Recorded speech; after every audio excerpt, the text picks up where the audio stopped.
The following is a presentation of the St. Louis Chess Club. With over $30,000 and pride on the line, 20 international chess professionals converge in St. Louis for the 2018 Spring Chess Classic.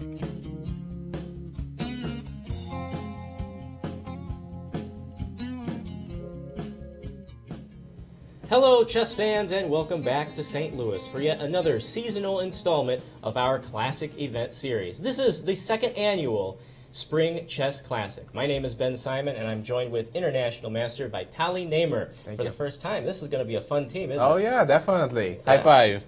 Yes. All right. And for this tournament, this is the strongest classic we've had yet. This is the 4th edition. We started early last year. And the goal of these tournaments is to bring you players that not necessarily are up and coming, but aren't the super grandmasters we see several times a year for the Grand Chess Tour. We want to get more acquainted with the players that are the 2600 caliber grandmasters and the like, and get to know them personally and over the board.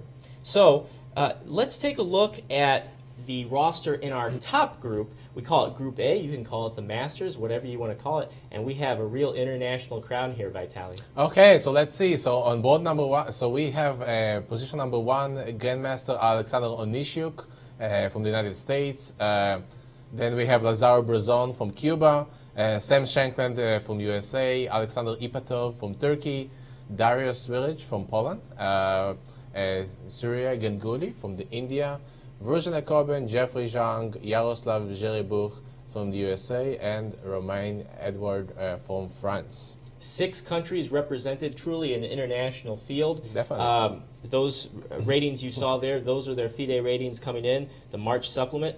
And now, not only do we have our Masters Group A section, but we have the Group B section, or the Challengers, if you will. All right. So as you can see, we have Grandmaster Ewander Liang on the top-rated player in this event. Actually, he's also the youngest one.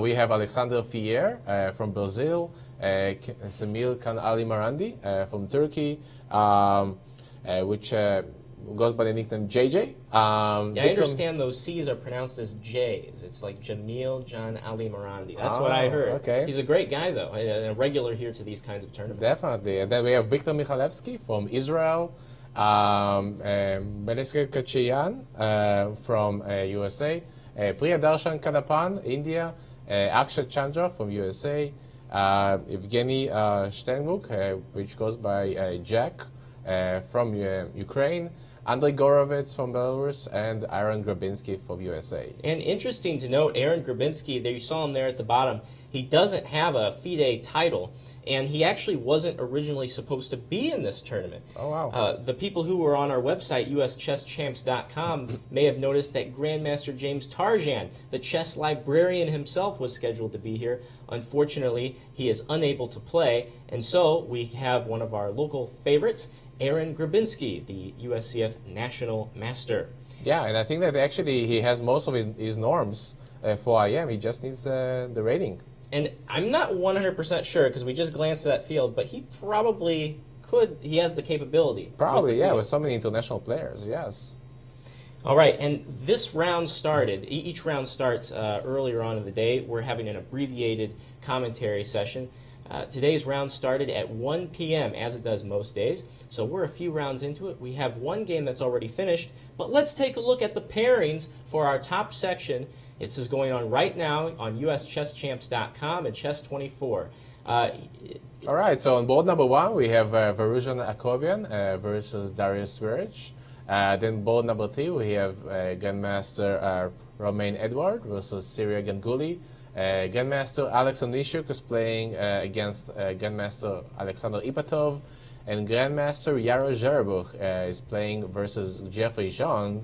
And for the game of the day, we picked Grandmaster Sam Shanklin against Grandmaster Lazaro Brazon. I'm expecting a very big fight. USA versus Cuba. Oh, yes. Should be fun. Yeah. All right, and let's take a look at the games that are in progress for Group B, the 5 games that are happening right now. On board number one, we have Grandmaster Akshat Chandra versus Grandmaster Andrei Gorovets. On board number 3, we have Grandmaster Alexander Fier versus Grandmaster JJ Marandi. Grandmaster Priyadarshan Kanapan versus Grandmaster Viktor Michalevsky. And Grandmaster Melik Kachiyan versus Jack Steinbrook.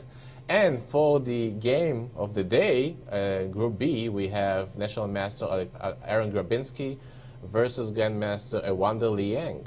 And these two have met before. Ewanda is actually the champion of the Group B field for the Spring Chess Classic. Oh, wow. I'm sure you all remember that, right? Yeah. It was last year. Actually, VAR came in. He won the top section, and Ewanda won Group B. So both players are here. Let's see if they can defend their titles. And this tournament format, it's pretty simple to understand. Let's take a look.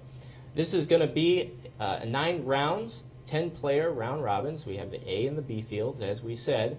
And the time control, we have 90 minutes for the first 40 moves. And then after they make that first time control, each player gets 30 minutes added on to their clock.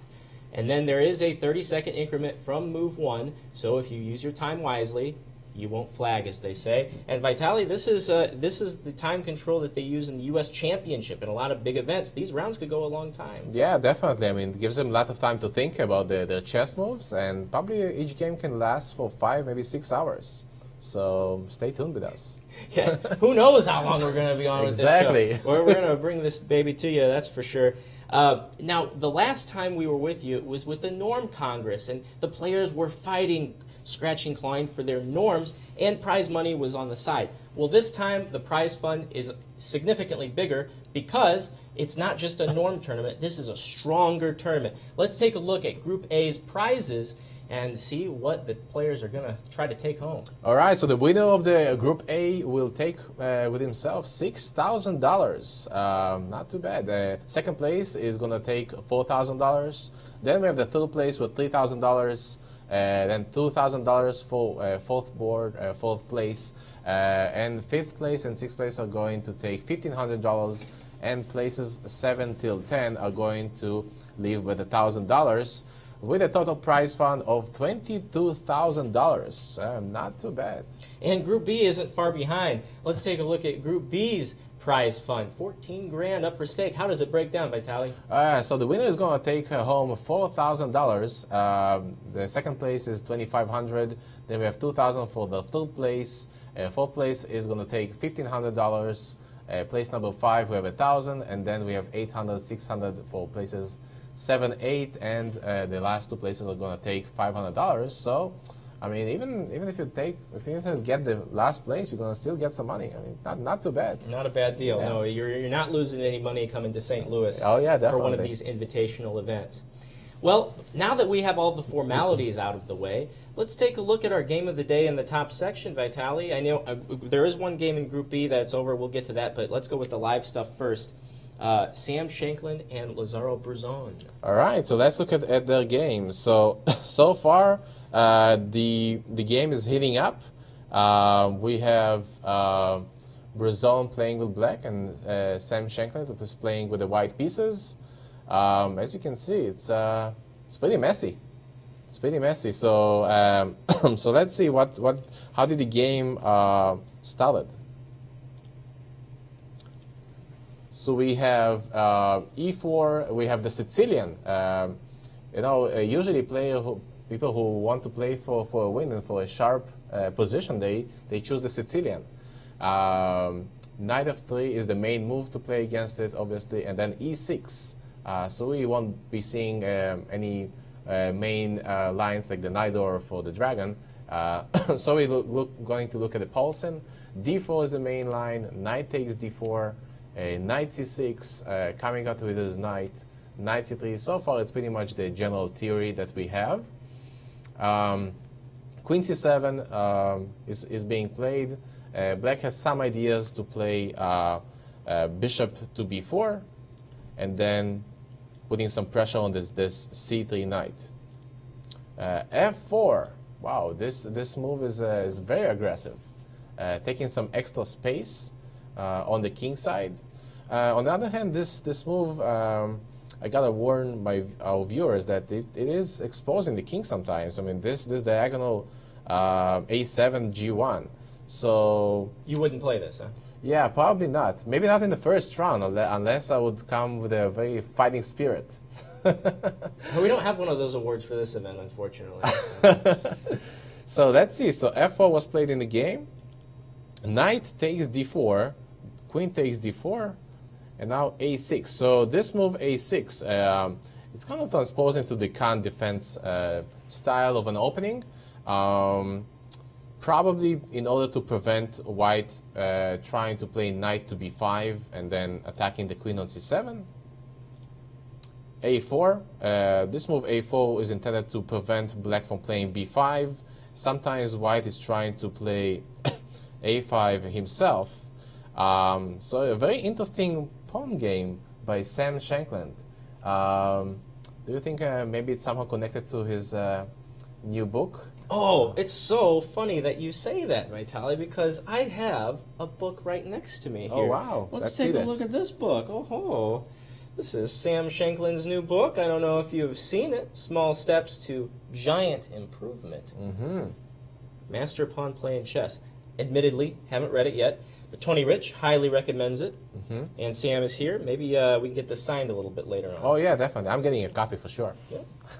Not too bad. So this pawn play by Sam. So a4 was played. b6. So basically, black wants to fianchetto his bishop on b7. In addition, he prevents this move e5. Not really prevents, but if white is will try to play a5 himself, we are going to play b5. So the idea is that if we take on a5 ourselves, those pawns are going to be doubled. So for example, like this, it's not as good, not considered as good for black. So bishop to e3 is played, attacking this pawn on b6. Rook to b8, bishop e2. So it's interesting to see that white has not castled long and did not castle short yet.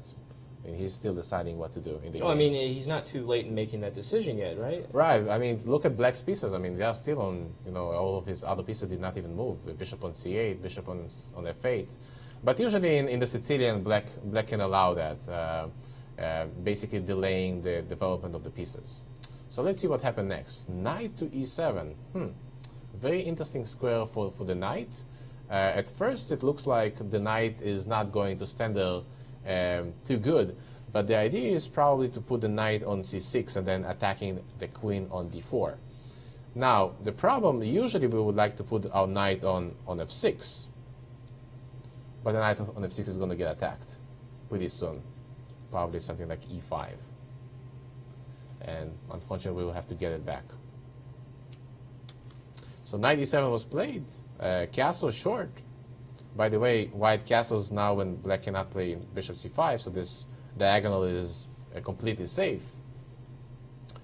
So castle, knight c6, queen to c4. I like that move. It's really pins the knight. Maybe white has some ideas of knight d5 even. Very interesting. Getting that pawn over to the d file, attacking the other knight. Exactly. So basically, we recognize the fact that black's king is in the center over here on e8. It will be interesting to see if white will succeed in opening up this e-file. So queen c4, bishop to c5. Bishop takes, and now black decides not to take the bishop, but to play knight a5. Now he takes on c5. Okay, so black is attacking this this pawn on b2. Let's see what happened next. e5. Wow. So by the way, what is the point of this move e5 is that now we call it like a hole. This square on d6, and now it's going to be a great outpost. Can you see which piece is going to go there? Which piece is the best on those outposts? To get to d6. Well, typically it's the knight, right? Exactly. Yeah. So the knight goes to e4, knight comes to d6, and it's like a bone in the throat. So let's see how black responded to this move. Bishop b7. Haha. Well, now if the knight is going to come to e4, probably we need to exchange it. Rook d1. Okay, so far so good. c4. Queen g3 attacking the g7 pawn. Castle. Okay, so finally both players castled. It's kind of a complicated position, as you can see. White has the d file, but black has the b file to attack on. So let's see what happened. Bishop f3. Bishop takes. We got some exchange of the bishops. Rook takes b2. Okay, so it looks like black got the pawn up. But obviously white gets the d6 square, as we said before. King to h8. Interesting move. Prophylaxis, maybe? Maybe preventing white's plan, something like knight f6 check. And the pawn is pinned. Yeah, I mean, if he was on g8, he can't take with the pawn. I'm trying to figure it out myself, the h8 move. Yeah, so let's just make a random move. Let's say black takes here on c2. So let's try to check on f6. The king has to move to h8. And now, okay, so now probably white has many options. I mean, I can even probably take this pawn on d7 if I wanted to, with the knight. But I'm looking for a mate. Can I just play something like queen h4? Maybe he cannot take me because of check and mate. Very suspicious for black. I'm sure that there are some other moves here. Probably even some sacrifices on h7. So definitely pretty dangerous for black to take this pawn on c2. So black played king h8. And queen going back to e1. Okay, so Sam decides that his queen is not positioned pretty good on g3, and he moves the queen back to e1.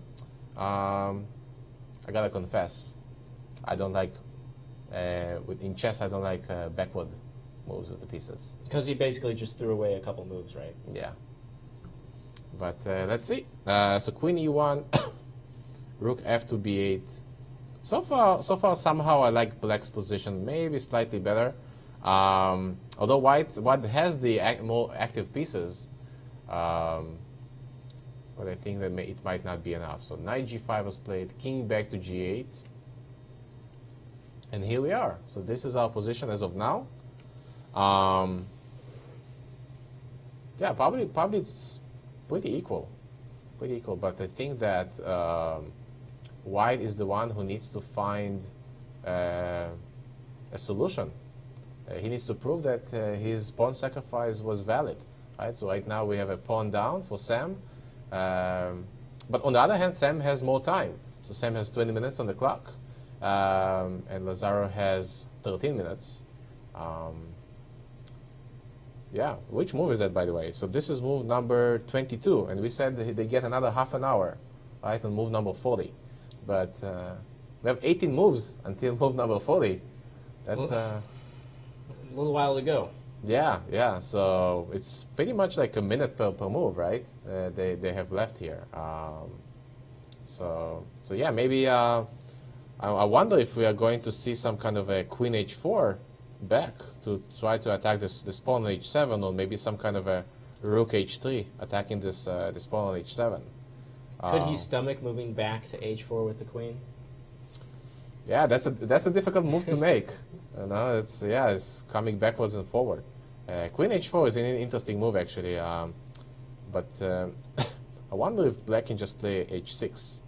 You know, we call this move a window of basically it allows the black king to escape sometimes from back rank mates. You call it a window? I call it a window. Oh, I always heard it was the Luft square. The Luft. Yeah, allowing the king to breathe, get some air. I see. Okay. Well, I guess it's coming from the Russian language. Usually there's a fire coming here on the 8th rank, and so we usually escape from the window. Good point. Good point. Can't argue with that. Vitaly, I'm looking at another game in Group A. Yaro Zherabuk and Jeffrey Zhang, the former world junior champion. And it looks like Jeffrey has an advantage here. Let's take a look at that if we can. Okay, sounds good. Let's look from the beginning. What happened in the game? So e4, another Sicilian. Wow, so we have very aggressive player here. Knight f3, d6. Well, in this case, we are going to look at, is it the Najdorf? It is the Najdorf. Okay, one of the most richest openings ever played by man. Bishop e2. By the way, in this position, white tried almost anything. Just to highlight the board, we tried h3, maybe h4, or g3, g4. We tried f3, f4, bishop e3, bishop g5, bishop e2, a3. All of those moves, we tried all of them, and we still don't know what's the best move. So this is why this system is so complicated. So a6. So Yaro chose to play the bishop e2 move. Knight goes to b3.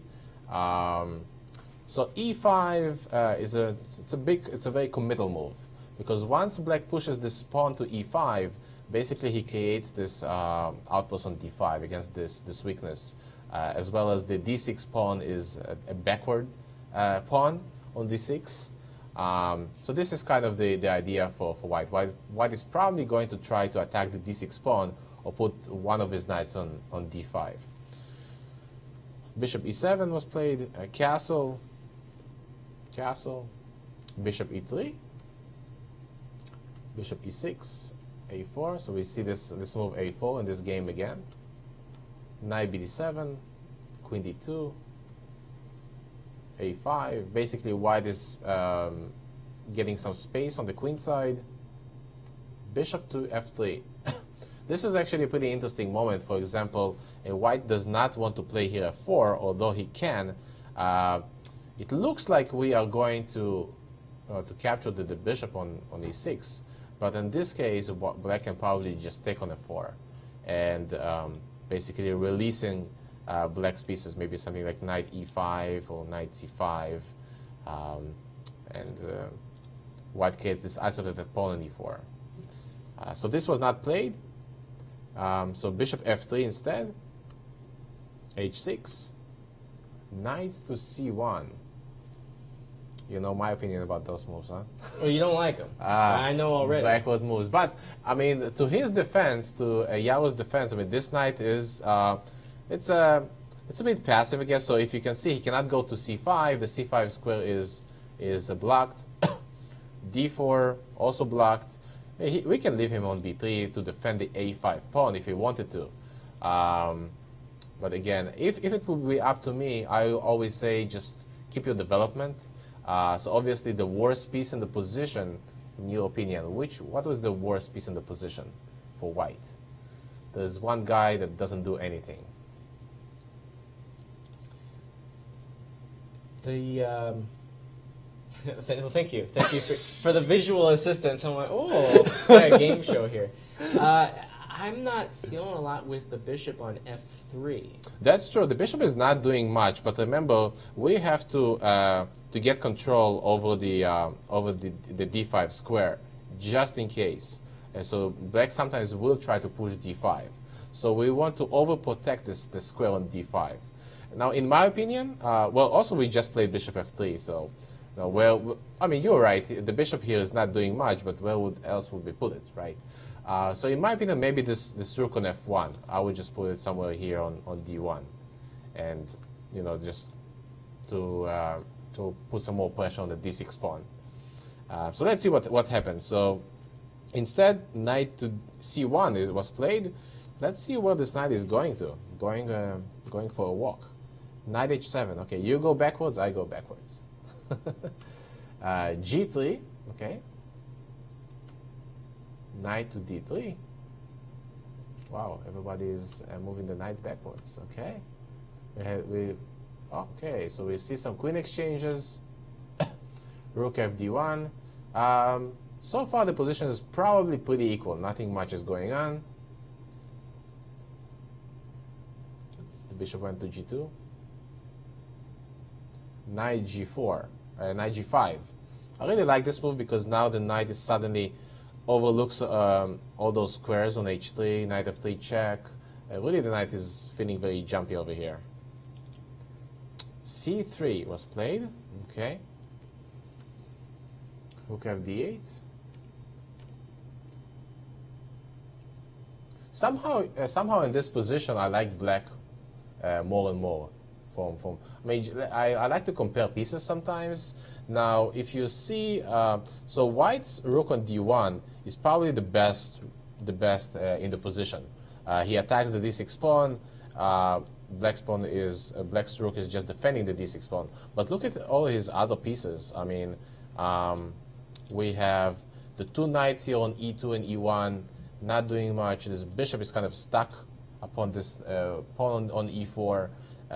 This rook has to defend the a5 pawn. On the other hand, look at black's pieces. I mean, this knight is attacking. This bishop has an interesting potential on this diagonal. And the knight here on g5 is attacking the e4 pawn. So I really like Jeffrey's position more and more. King f8. All right, let's activate our king in the endgame. Knight c2. Check. Knight c1. Not sure where this knight is going to. Maybe the plan was to play something like knight d3 and knight e1 and then take up this pawn f3. This pawn is a little bit behind enemy lines. d5. All right. So we have some explosions in the center. Pawn takes on d5. Bishop takes d5. King f1. Going back. We got some exchanges. King to e1. And g5. This is a very important move. I think that the plan is to play g4. So now we are at the position right now. Looks like I would definitely prefer black here. I mean, all of his pieces are much better. I think maybe black is planning to play g4 and rook h8, attacking this pawn on h2. I don't know how you defend that, to be quite honest. I mean, you have to bring your king back to g1, but then we have some back rank mates on d1. And look at Yaro's time, by the way. So Yaro has only 6 minutes, and Jeffrey has 30 minutes. That's a big difference, right? Right, exactly. Cramped and low on time. Now remember, I mean, it's not 5 minutes and 51 seconds straight up. You know, there is a 30-second increment.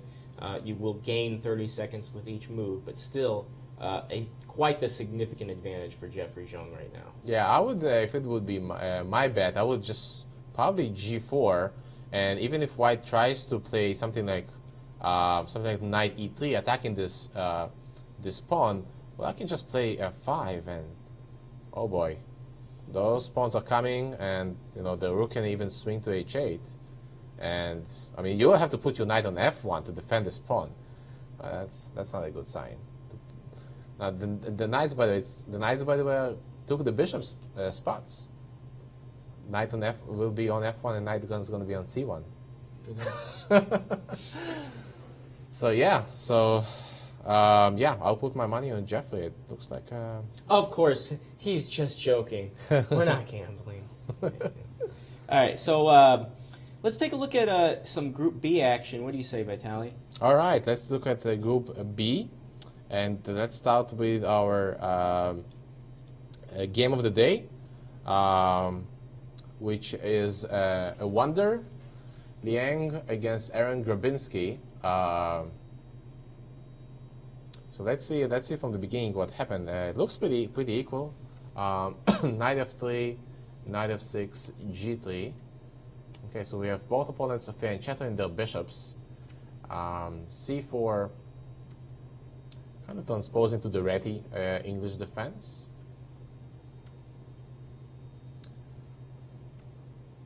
I've played myself against Aaron a few times, and he actually plays this with black himself. So I think he's supposed to be familiar with the weaknesses and the strength of the position. Bishop b2, we see double fianchetto. And d4, so usually in such positions, white has the slight advantage, in my opinion. Most of the game, white will try to put the rook on c1, get some pressure on the c pawn.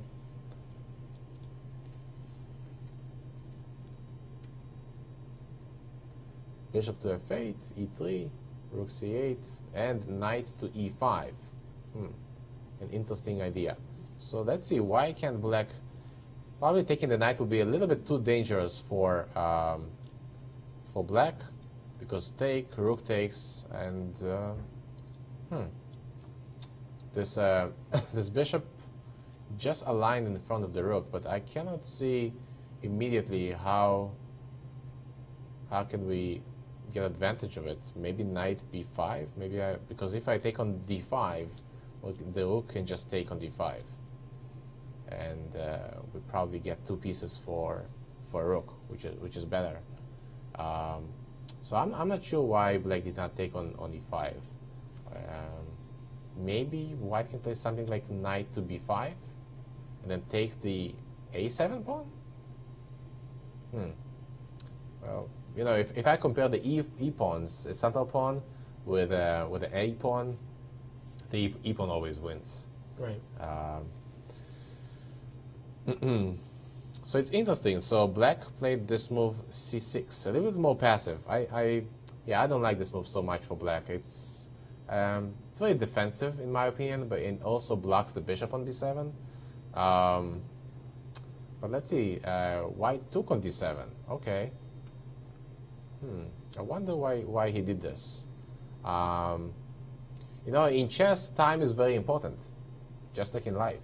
And so if we count the moves that white has made with this knight, he has made 1, 2, 3 moves with the knight, and black only did 1 move with this knight.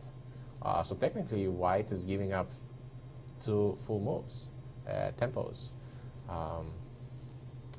So I don't really like this. I think that another option for white would be maybe to play something like f4. I would either play f4 or maybe try to bring my knight to f4. Maybe consolidate my pieces. This would be my choice. So queen takes d7, queen on d3. Black decides to fianchetto his bishop. Bishop a3. h5, h4. Nothing much is going on.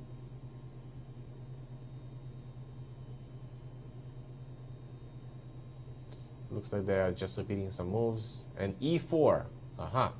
Well, with this move, White is trying to probably to spice up things, but I'm not sure that this will be the best version for White.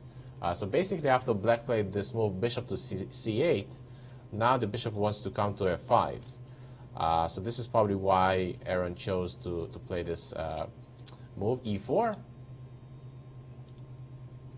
But unfortunately, after the exchanges, White gets this isolated pawn on d4. Well, so far it's pretty close to equal, I would say. Knight to d5. Our best blockading pieces are obviously the knights. Knight to g5. Bishop f5. Queen d2. Queen d7. We have a few exchanges.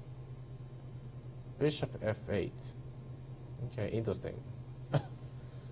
Black decides to maybe to put his bishop on b4. Not really sure. I like the bishop on g7. So anyway, bishop f8, a3. We have a few exchanges over here. Bishop to c2. Yeah, so now White has created some more weaknesses, I think, on a3 and b3.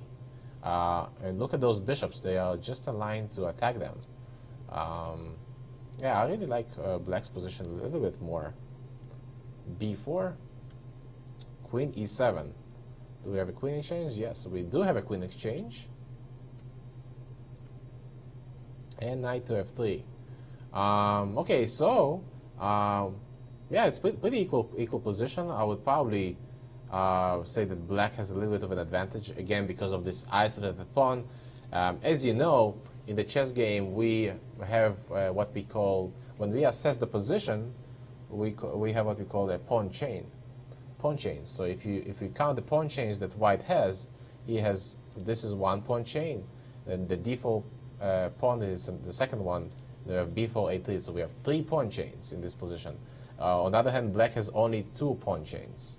The less pawn chains we have, the better. Interesting. Yeah. Kind of inverted what you might think. Yeah. So yeah, so I think that this game is going to go for a while. It kind of depends.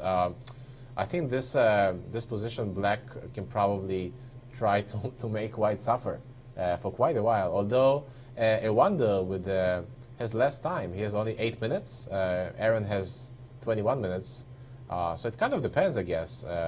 What does a wonder think? I mean, does he want a draw? Just to make a draw in the first game, draw with Black, not so bad. Or he wants to beat. I mean, after all, we have the highest rated player in that tournament playing against the lowest rated player in the tournament. Yeah, the last minute replacement. And actually, I just learned something, or was reminded of something. These two competed against each other just several days ago on February 28th for the Pro Chess League, the online league. Wow! And a wonder got the best of Aaron in that encounter. Now the Pro Chess League are shorter games. We have don't quote me on this, but around like game in 15, stuff like that. It's really made for online. It's exciting stuff. You should check it out. ProChessLeague.com, I believe. But yeah, so this is a rematch with a longer time control just a few days later. All right, exciting. Let's see if Aaron takes up on the rematch. Okay, so let's see what other games do we have. So we had our game of the day here. Akshat Chandra and Andrei Gorovets in Group B is the first thing that pops out to me. Akshat, of course, hometown kid here in St. Louis. you know, if you can still call him kid, the former junior U.S. champion, and a U.S. championship regular these days. Nice. I wonder, do you know how old is he? Is it like 14 or 15, something like that? A wonder is 14 or 15. Probably that amount of. Yeah, somewhere around there. But Akshat is a little bit older. Okay, interesting. Lots of young guys we have here in the chess tournament. Okay, so let's look at the game. Akshat is playing white versus Andrei Gorovets. Okay, so we have the Pirk defense. Some people call it Pirts. the lifelong debate. Yeah. Oh, an E5, an interesting variation. So immediately black offers for white to go into an endgame. Let's see what happened. Knight F3, Knight BD7, and Bishop C4. Yeah, so basically here white has the option to take the pawn. Pawn takes, exchange the queens, and try to play this position, which is probably slightly better for white because black is losing his castle. But eventually black usually manages to play a move like c6 and hide his king on c7, which is not too bad. So Akshat decides to keep the queens on the board and playing knight f3, knight bd7, bishop c4. That's probably the easiest development ever, right? putting my two knights out and bishop on c4. And now he plays a4. Okay. Maybe this is the move of the day, a4. I've seen it in almost all the games so far. So c6, rook e1, a5, h3. Bishop goes back. I wonder if the bishop could have stayed on this diagonal. I really like him on this diagonal. Maybe bishop to b3. So that would be another option for white. Kind of depends on your taste. Bishop d3. Knight bd7, fd7. And sorry to interrupt here, Vitaly, Sure. but Jeffrey Zhang has won his game against Yaro Zherbuk, so we'll be talking to him shortly. All right, sounds good. Actually, let's see how he won this game. That's Sure. that's the game that we were discussing, right? With the Yeah. let's see. So let's go a few moves.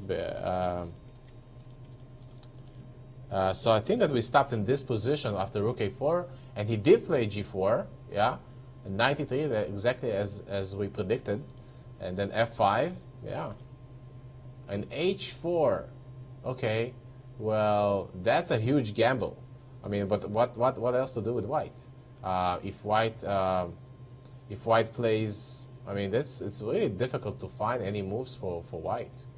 Actually, can he move any of his pieces? Probably the knight on e3, but everything else gets stuck. So h4, maybe a last resort. Pawn takes on h4. By the way, this is what we call an en passant in chess.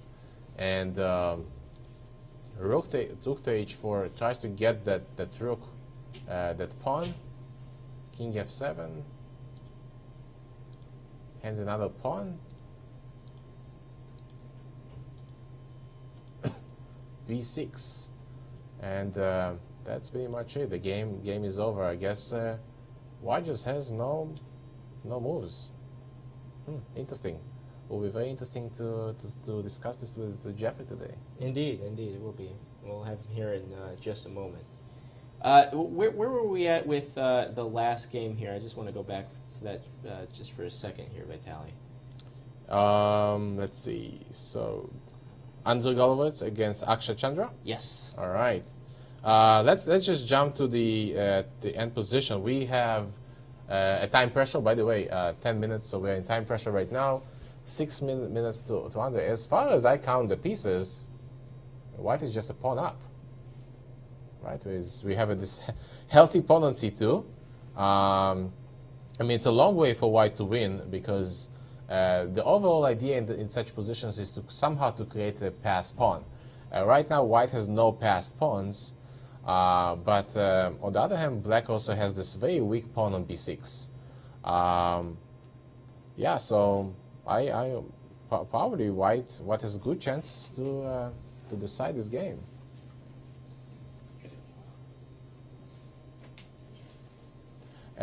So yeah, so what can white do here? Let's think about it.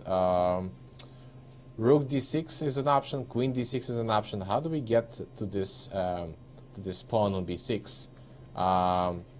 Maybe rook d7, rook b7, and then exchange the rooks, and then we can win the pawn on b6. Another idea maybe to try to exchange the queens in this position, and then get to a much favorable endgame. I wonder if I can somehow move my knight somewhere. Maybe knight d2, knight c4. So yeah, so I would assume that white is a bit better here. Okay, so let's look at one of our first decisive games of today. Today, at this moment, I have Grandmaster Jeffrey Zhang. Welcome to our studio. Thanks. Congratulations for the win. Thank you. Nice. So, did you prepare a lot for this game against Yara? I prepared a bit, but the line that he selected caught me off guard. Okay. Yeah. So we saw that you guys played the Sicilian. Where I was just telling that the knight offers probably one of the sharpest openings that we have today. Sure. And then bishop e2, e5, knight b3. This is pretty much old theory probably. Yeah. Bishop e7, castle, bishop e3, bishop e6. This is all standard. Although white sometimes can castle long, right, instead of castling short. I'm not sure. Usually they castle short in this line. Okay. So bishop to e6, and then a4. I assume you felt pretty comfortable to play this with black, right? So far, yes. But actually, after queen d2, rook c a5, I had a big thing. Because, okay, normal move maybe is something like queen c7. But I was kind of concerned about if he plays, let's say, rook fd1. And then it's not easy for me to play because he has very good control of d5. Mm-hmm. I mean, queen c6, f3 leads to nothing. Right. And eventually he just wants to play like rook ac1 and knight d5. And then start blasting open the queen side. Yeah, I guess that's one of the weaknesses in this position, right? This annoying square on d5, and also d6 might be hanging at some point. Okay, so yeah, so I wasn't sure. So that's why I went for rook e8, because just kind of a waiting move even. And I guess the idea is that once he plays knight d5, maybe rook e5 will open, and rook can be useful there. Okay, yeah, makes sense. So he decided to play here bishop f3. Yeah, here I was a little bit surprised because I thought f3 maybe makes more sense. Just pawn f3, right? Because bishop on e2 is quite good because it stops any b5 ideas, for example, and controlling c4. Right, it looks a little bit weird. I think that his idea maybe was to fianchetto the bishop, but eventually it did not work so well. Obviously, if he tries to play here, f4 is too aggressive, right? I think, yeah, here maybe it's, I'll just take and probably knight e5. And rook on e8 now makes a lot of sense. Right. But okay, so after bishop f3, yeah, I played h6, kind of preparing the idea in the game. And he also decided to improve his knight with knight c1. Yeah, I was actually discussing, we were looking at this position live, and, and I said, I really don't like going with my pieces backwards. Yes. So sometimes it's good, I mean, but this move knight c1 was very... yeah, probably I think it was a little bit early. He should have maybe started with rook fd1 and then see what happens. Right, yeah, rook fd1 is just much more natural to me, and I assume it will play something like maybe queen c7 here, or maybe like yes, bishop yes, c4. Perhaps queen c7, yes. It's, yeah, normal game, I'd say. Okay, so he played knight c1 was played, and then Yeah, knight h7 I think was timely because this dark square bishop trade is usually favorable for me. And then I have control of c5 square, which I can maybe put something there later. So right. Were you thinking about f5 at some point, or that's probably too dangerous?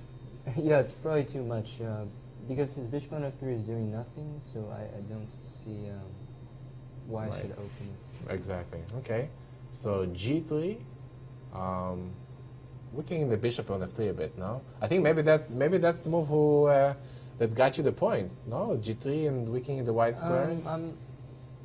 I'm not sure. Maybe okay. I was Maybe it expecting helped. to play rook e1. Yeah, it definitely weakened f3, but what probably he criticized later is after g3, bishop g5, knight d3. Yeah, here I decided knight b8, probably a decent move. Mm-hmm. Knight on c6 is quite strong. And yeah, this is the move he criticized because this basically allowed me to improve my pawn structure, and then now this g3 move really started to really weaken his position because so after takes, and he started experiencing these problems which you mentioned. Right. And the queen exchange was pretty good for you, right? Because now his queen is not there to attack the d6 pawn. Yes, c2 and a5 are weaker now without the queen's help. Right. So yeah, this endgame was probably quite unpleasant. And knight c6, knight e2. Yeah, it's probably very difficult for white to find a plan here. I mean, what? It's not There is nothing. no plan because I think just this a5 and e4, he has to keep an eye on that, and he simply can't do anything. Yeah, it's silent suffering. Yeah, this was, Knight e2 was played, and then g4. It's nice. You got some space here. I was telling you this knight looks pretty beautiful here. And I think after this move, knight e1, I was mentioning that I really like black's pieces. I mean, the position looks pretty bad for white. Just those knights on the e2 and e1 do not do much. maybe the critical is yeah. So after king f8, he has to try to do something. I was looking at f4 maybe, but f4. Let's see. I take en passant takes. Knight e4, knight e5. I mean, instead of knight f3, probably knight e4 is more critical. Right, you're just winning a pawn, correct. Knight e5, and I think just de simply was strong. Right, knight e4, knight e5. Knight e5, de was, I think was And then very it good, takes yes. on e4. Yeah, now I can even just win the a5 pawn. Takes on d1, takes on a5. Right. Yeah, so this one didn't work. Let's try to go back. He could also try... But you know what? I mean, this position might have been much better than what he got in the game, because at least somehow looks like his bishop is more active and his rook on d1. Yes, But- bishop is more active, but unfortunately I think I can just start rolling with f5, so Right. Yeah. probably also lost. But after... Okay, the other thing you try is maybe knight c2 immediately. Right. Maybe to put the knight on d5 somehow. Yeah, if you can get a knight on e3, maybe it's more reasonable, but maybe the problem is bishop b3, perhaps? Right. Yeah. The spin is quite annoying. And now, I think he has to go rook Rook d2, d2. because rook c1, knight f3 might be an issue. So, rook d2 probably... I was trying to see if knight f3 led to anything. Right. Maybe... Yeah. probably Rook, it's good enough. I mean, knight f3 takes, knight c1 takes d5, I think. It's very powerful. knight c1. Because actually, it's already the only square. Whereas knight, and now d5. Yeah. And now he has to take, and then... Then you take Take control at over least- the d at file. least- At least rook d5. There might even be some other move. Yeah, those some Knight d4, checkmates d5, here. Yeah, So Yeah, this is- it's very difficult to find a plan here for white. Okay, so he played rook d2 instead, king e7, nice inclusion of the king. Yes, and now it's just hard for him to make any move. Then he Yeah, check. now this same, similar line. And d5 was an important push. Obviously, take. And then you didn't want to take with the rook, right? I thought taking with the bishop saves one tempo, but probably, rook takes is very strong as well. King f1, bishop e6. Yeah, and he always has to watch out for rook h8 in this position. Right, that's also the problem, yes, the h2 pawn. And then, okay, obviously rook d1 now is coming, so he has to defend. Yes. And now g5 was a pretty good move. I think after g4. Were you expecting this move here, h4? I saw it was a move, but I was pretty sure it shouldn't be good. Right. I thought, okay, maybe if he waits, perhaps, like let's say he just plays knight f1, knight e3 for the rest of his moves. I wasn't sure exactly how to proceed. Because I can maybe put my king on g5, but I'm never sure about f4 because then he can play knight d2 and maybe gets control of e4. So still, I guess there was some work to do if he just waited here. Yeah. What about maybe activating this knight? Maybe somehow to play this e4. Definitely, and then knight this e5. idea made sense. So lots of even like rook d5 and taking this Rook a5. d5, definitely, yes. Yeah. Many options, but okay. Yeah. So h4 After was a gamble. Takes. I guess king f7 was a pretty good move because now he can't take an h3 because of f4. Oh, okay. So if rook takes h3, then we have f4, and then this check doesn't work, right? Yeah, then I can hit the rook now. Yeah, king g6. Okay. So now, yeah, he had to waste time with knight f1, but now you just pick up a5. b4, yeah, b4 was not necessary, but okay, it's lost anyway. Takes. Yeah, after b6, he just doesn't have a move. Sorry, king g6 first, rook h4, b6. b6, okay. So he has to pretty much just move the rook on the h file. Pretty much, but then a5, a4. So that a pawn is rolling. Okay, very nice. Very nice game, Jeffrey. Who are you playing next? Tomorrow I have black again against Daro Swirtz, also from Sleeves. All right. Well, thank you so much for joining us. Good luck in your next game tomorrow. And we are going to go for some commercials. I'll see you back when we come back.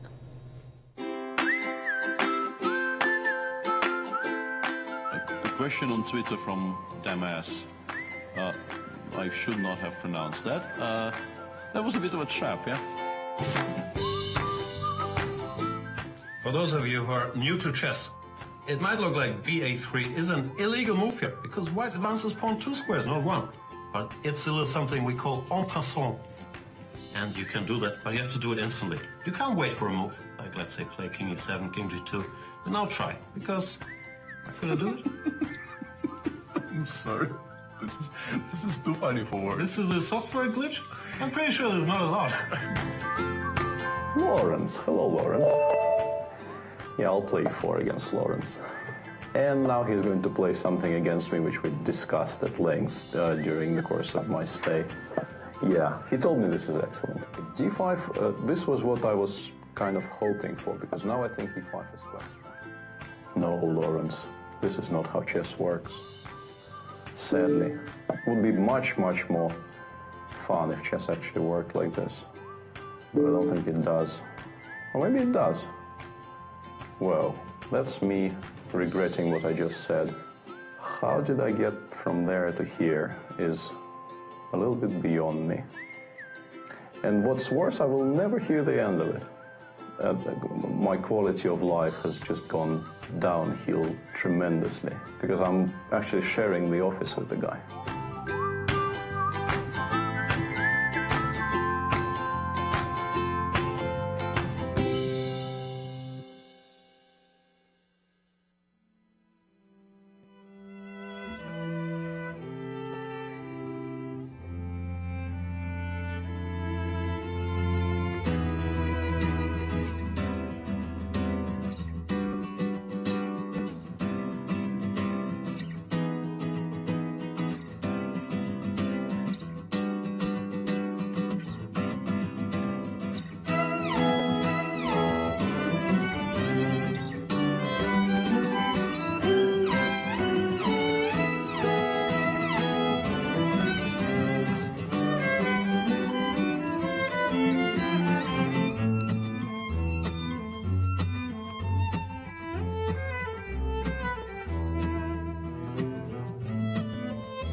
one tank trip in a nearby city you won't want to skip. St. Louis is the stop for non-stop fun. So much fun for your family. Infinity plus a ton. There's museums full of art and super fun slides. Upside down concretes, twisty turny rides.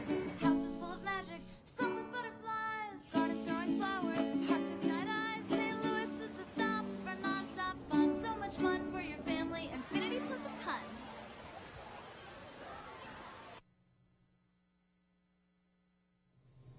And welcome back to the 2018 Spring Chess Classic. Coverage of round number 1. My name is Ben Simon. I'm here with International Master Vitaly Neimer. And we just heard from Jeffrey Zhang, the young grandmaster from Texas, who has earned the tournament's first victory. So we'll see how far he can go in the event. Yeah, it was a very impressive win. It was, yeah. And we actually have some other happenings over the board right now. Anything about to be clinched here? I'm still looking at the game of the day for Group A. We have Lazaro Bruzon versus Sam Shanklin. And It's reading as a draw right now. it is, but look at the pawn structure.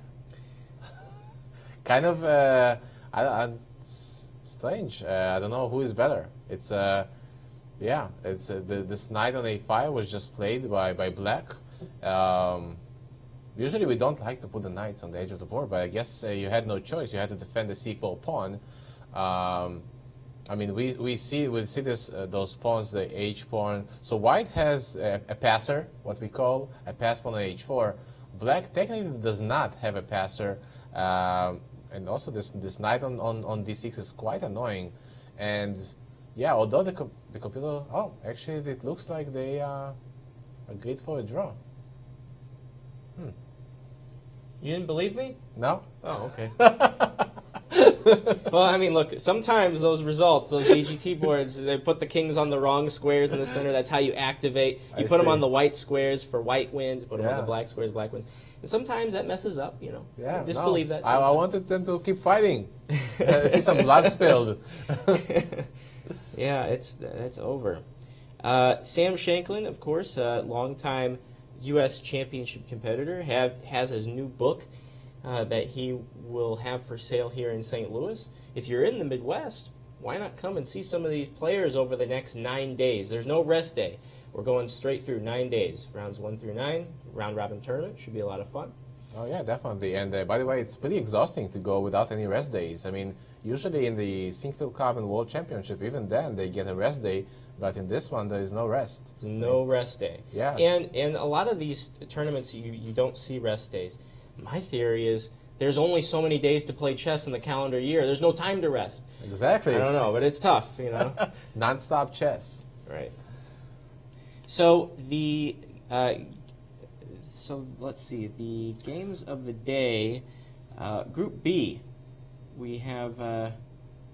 So we have lots of Gribinsky, draws.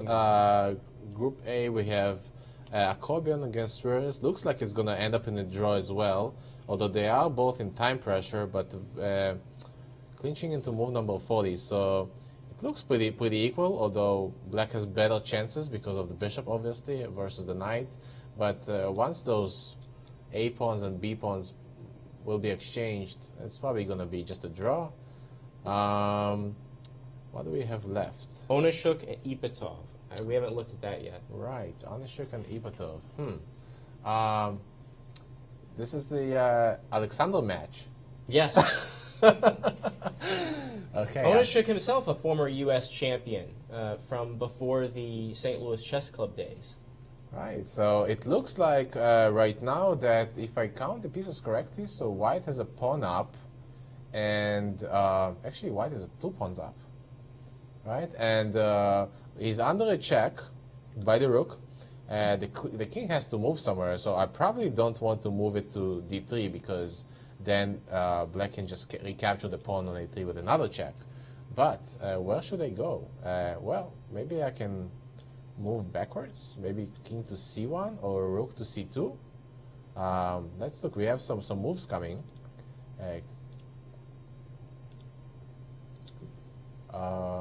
King to d3 was actually played in the game.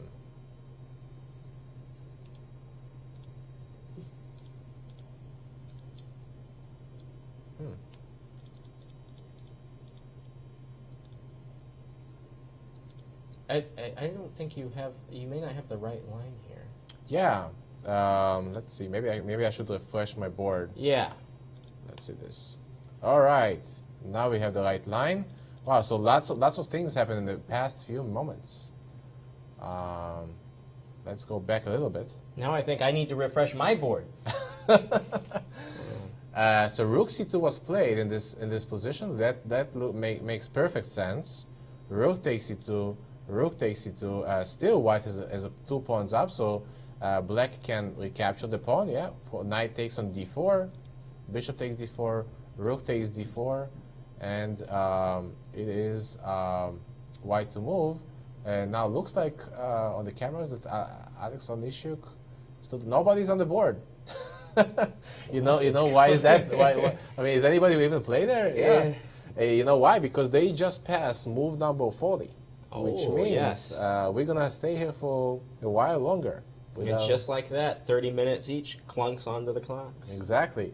So let's see. It is so far it's white to move, and well, I have to move my king somewhere. Probably king e3 or king c3 will be white's choices, and I would say white has pretty good chances to win this endgame. I mean, I'm a healthy pawn up, and yeah, I just need to bring my king. Probably king to c3, because the idea in this king c3 has been played. Has been played, yes. So yeah, so the idea is just to start pushing the pawns, rolling this a pawn together with the support of the king. And to be honest, I don't see how black can do anything, because the king on h7 is so far behind it. Even if he does try somehow to come over and stop this pawn, well, we have this rook on c2. I mean, he's just completely cutting out the king. I don't know, I have lots of arrows in the position, but I guess I like arrows. So it's not the most I've seen, don't worry. Okay. I've seen more. Okay, challenge accepted. I'll try to make more arrows. So yeah, so it looks like to me that white is going to win this game. How did that happen? Let's look at the opening. So we have d4, okay, g6, knight, bishop g7.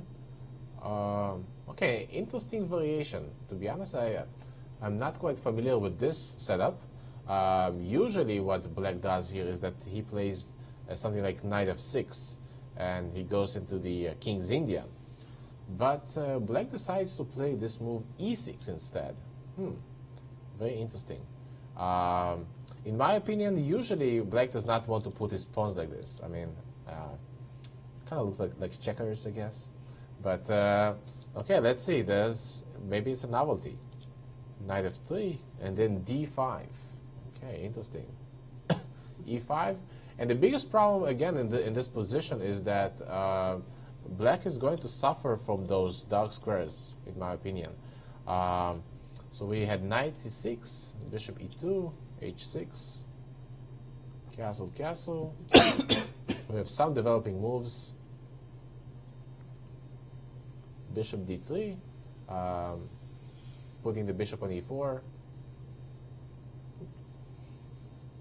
Yeah, looks like white got lots of pressure. Probably is going to put his rooks on the d file and on the c file. Yeah, here we go. Now black did exchange the queens and put the knight on d5. So actually this position does not look so bad for black now.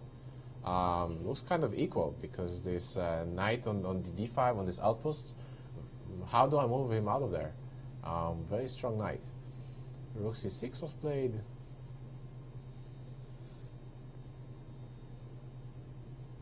The rooks are coming in.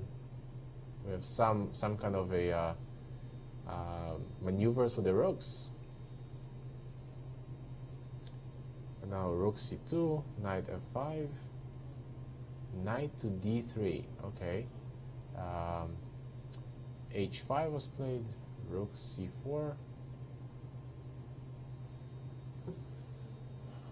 So we have a few exchanges here. How to say who's better? It's probably kind of equal, because white has this weakness on d4 and black has this weakness on b5. So looks pretty equal. So let's see what happened. B4. Okay, so black is trying to play for a win. Rook C4. Pawn takes A3. Pawn takes A3. G5. This move is a little bit strange to me.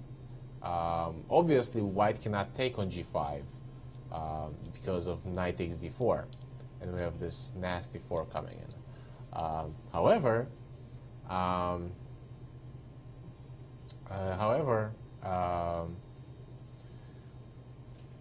well, after G5, I don't have to take this pawn, and this pawn might be still hanging. So rook takes A4, rook to B3, king to D2. Now rook to B1. I start to like this position more and more for white, and then eventually white takes another pawn. Let's see what's going on right now on the chessboard. Yeah, so still king C3.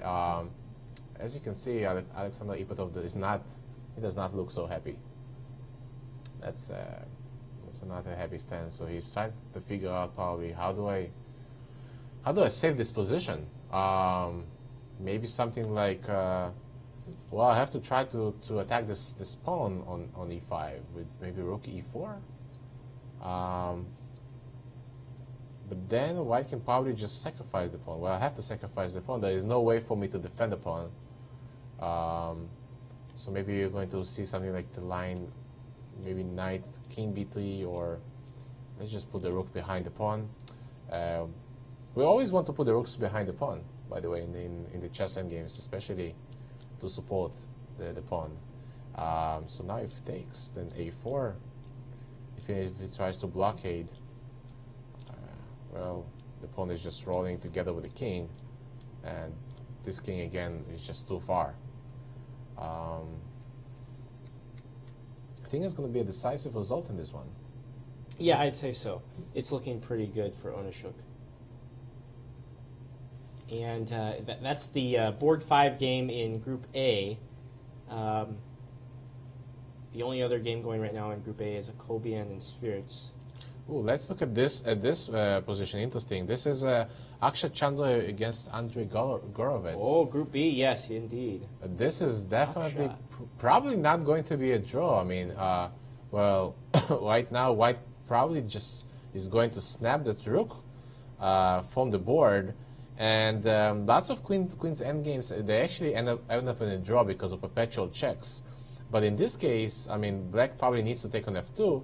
White is 2 pawns up, and as long as white maintains his control over this diagonal, not allowing black to make any perpetual checks, something like queen F4, queen C1, and so on, I think white has pretty good chances, especially if we succeed in exchanging the queen somehow. Let's see if I can exchange the queen somehow. Right now I don't see an option to exchange the queens, but maybe just playing something like queen C7 or maybe C4. Oh, just move C4. C4 looks pretty good to me, or trying to check the king. So yeah, I think that white is in the driver's seat. Probably another decisive result. Yeah, actually Chandra, he had a pawn up, so let's see what happened. There were a few sacrifices over there. So we stopped in this position where he played rook to b8 and then rook d6. Yeah.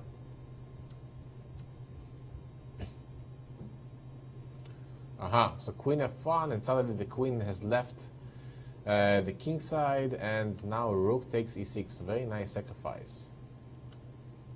Check, and knight to e5. Knight g5 also looks pretty good, but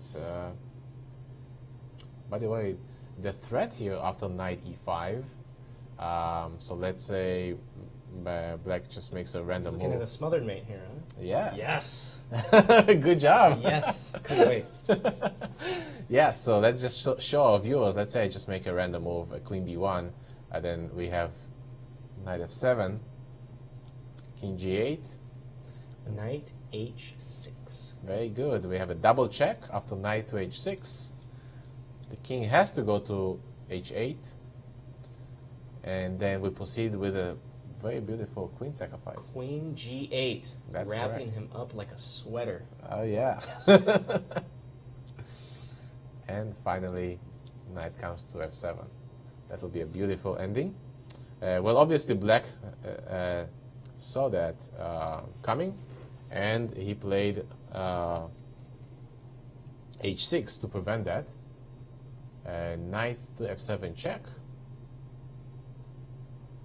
Well, the knight's okay. I thought it was like the knight's not sure he wants to go there. Oh, what's going on? All right. He just stops for a break. Yeah, it's got all the time. Check here. So we have a few moves which have been repeated in the game. Knight takes h7. A check on f5. And eventually white did take on b8 and played c4. Actually, maybe I need to refresh my board. But yeah, actually here it's still white to move after king h7. I wonder what Akshat is calculating here. To take the rook or not to take the rook? This is the question. I say take the rook. Take the rook!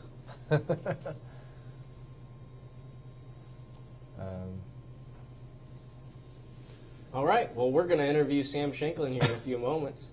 We're very happy to do that. Yes. The man with the new book, great U.S. championship competitor. Sorry if that was a little bit of a 180 for you, but we just got word that he's here. Oh yeah, we're we're excited to have him. A few moments, yeah. By the way, Akobian and Spirits have drawn their game over in Group A, so that leaves only one game left in Group A. But we're looking at a Group B game here right now. So. Yeah, so it looks like another game is finished in Group B. The game of the day, no, it's actually still going. A Wonder Liang against Aaron Gribinsky. So we have material balance. Who is trying to win here? White has this dangerous passed pawn on c6, but on the other hand, he also has a weakness on a3. Now Aaron has 40 minutes versus 16. That's a pretty big advantage, I would say. But so far it looks pretty equal, and probably maybe even end in a draw.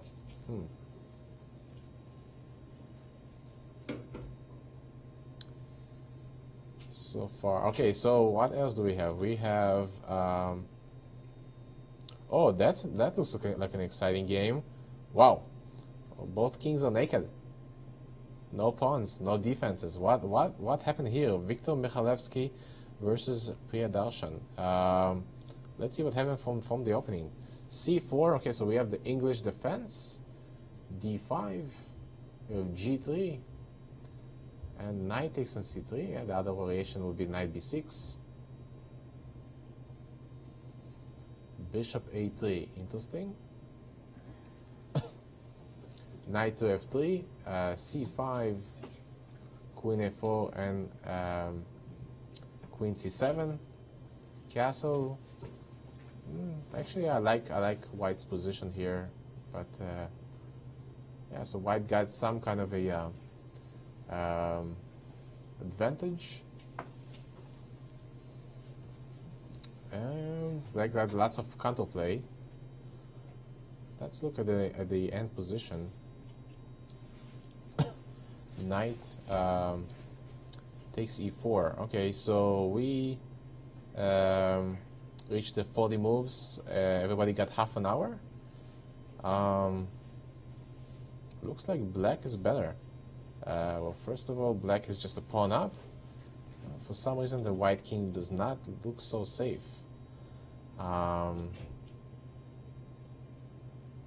Probably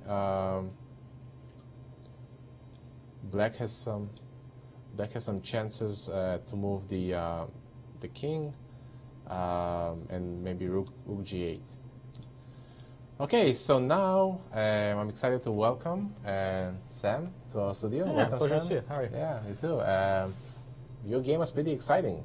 Really? I wasn't sure. It felt like it sort of was equal throughout. I was looking for funny variations. Every move I was trying to get f5 in or knight d6.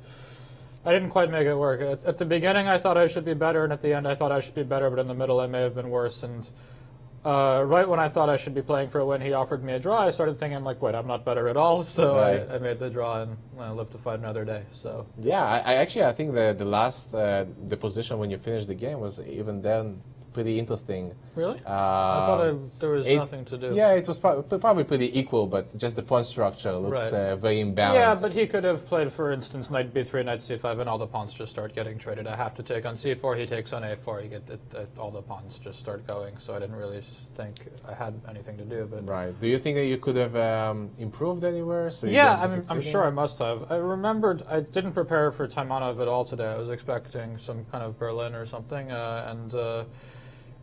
yeah, I checked this f4 move, and I remembered after a4 I thought white was better. Because I thought knight d4 and a6 was pretty principled for black, but after a4 I liked white's position because he can't get b5 so easy, well, at all, but once he gets b6 I thought I can pressure his queenside pawns, and I just couldn't remember how to set my pieces. Because I thought, like, with these pawns on, if he's playing rook b8 and he cannot play bishop b7 because queen b6, it's going to be hard for him to organize his queenside, but somehow he did it very easily, and I think I... Yeah. So is f4 is now considered the most fashionable line? Isn't that the bishop e3? Bishop e3, queen f3 is the most fashionable nowadays, but I play with a 2680 player who's playing the Taimanov, and I've been playing Taimanov with black recently, so he must have seen that and known that I'm going to be well versed in the critical lines. And if I had known that Taimanov was coming, maybe I would have prepared queen f3, but Right. This I thought was... I think I got a very pleasant position, but somehow things went wrong. And here, this is knight e7, and maybe queen c4 was a mistake, I don't know. Castle seems pretty normal. Yeah, maybe even long castle. Well, I don't think it changes very much, actually. If he plays knight c6 all the same, I think his pieces still go to the exact same squares. Castle, knight c6, queen Well, here I have to worry a bit about the f4 pawn hanging with check, and a lot of these lines with bishop c5, so... If here, bishop c5, okay. It could be similar to the game, I don't know, and he could even play bc, for example, or take check at first. So And then might be a bit dangerous with the king on the... yeah, and that he's side. got the e5 square. I would prefer black there. I mean, I thought castle short made a lot of sense. I mean, you don't play a4 to castle long in Sicilian too often. Right. So after castle short knight c6, maybe I should have played queen d2, but I thought then if I'm not pressuring the b6 pawn and he can comfortably develop with bishop b7, I don't think I should be better. I mean, black's pieces make perfect sense. So queen c4 felt consistent. And I was very happy with white's position after takes knight a5, queen d3. I was expecting him to take with the queen on c5. He took with the pawn. And I thought after e5 I should just be better. If rook b2, knight e4 should just be made. I don't think there's any way around that. Right. I calculated one funny line, castle, knight g5, g6. So bishop b7. Yeah, that was the best. Oh, That's what he so played. rook takes Yeah, b2. but I mean, you don't even need to look too far to realize this is crushing. But because if knight d6, he's just going to die. And if he Right. if he castles, again, knight g5, g6, queen h3, h5, and I just chop it off. And I think black is just done for.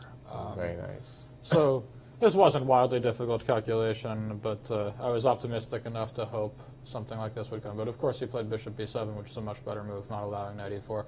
And I thought I should be better somehow, but I just I couldn't figure out how. I mean, rook a d1 felt consistent.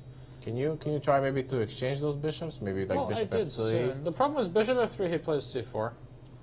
And I can't put my queen anywhere she really wants to go, because really she wants to go to g3. Right. And I wanted to sort of...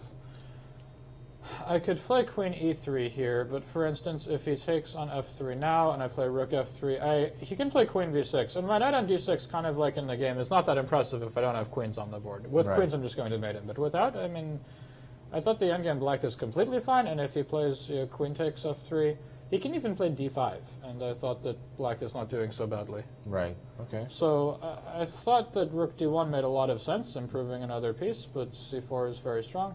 And I don't know, maybe queen g3 was too ambitious, but... Yeah, looks good to me. I just want to mate him. right, but after castle, here I was struggling and to find a way forward. Because bishop f3, I mean, I felt like I should be just, trying. In this position, did you consider maybe playing f5, or this is just too ambitious? I did, but I thought he can always just take it, and I never really understood what I was accomplishing. Like, he plays rook a8 and rook e6 or something, and I just thought there's no way I'm ever doing anything special here. Right. This is sort of the appeal of the Taimanov is the pawn is on d7, so whenever f5 you can always just take it and not worry, because with the pawn on d6 you often simply lose it. But something like this I thought was completely fine for black. Still, his knight on a5 looks a little bit awkward. Yes, but at the same time, rook e6, rook e8, it's all coming in. Right. Maybe f5 was a better try than what I did. I thought it was most principled to try to bring my knight into the attack. So rook b2, knight e4, and then king h8 was a really nasty move. Right. So he cannot take on c2. I think that we saw I have it at least a live. draw. I mean, I was calculating. So, for example, if he takes on c2, I can make a draw right away with a very funny line. I can go knight f6, king h8, queen g7, takes rook g3, and if king h6, rook g5 is just mate on g4, and if So king h8 and queen g7 is just a draw after rook g3, I think, unless I missed something. Computer is laughing at me. Because I thought here I can... check. Oh, I see. Rook h3, you can take on g2, rook g8, rook g7. This one I missed. That's nice. Oh, h6.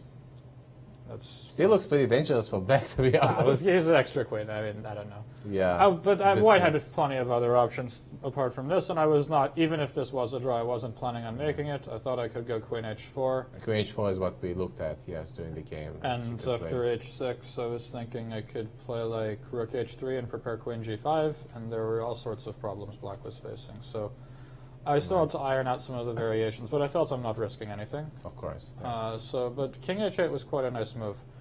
And then queen e1 I wasn't thrilled with, but I didn't see what else to do. I know. That was my comment during the game. I was like, oh no, I really hate when the pieces go backwards. But at the same time, it actually makes a lot of sense, because the queen will not stay on e1 forever. I want to get rook h3 first, and then make him burn another tempo to get the rook to h1, and then I have attacking chances for sure. Right. And I also felt that if worst comes to worst, I'm not even doing so badly in this position, even pawn down. Like, so, for example, after queen e1, but I thought he should have, I thought he was going to take on c2 here, actually.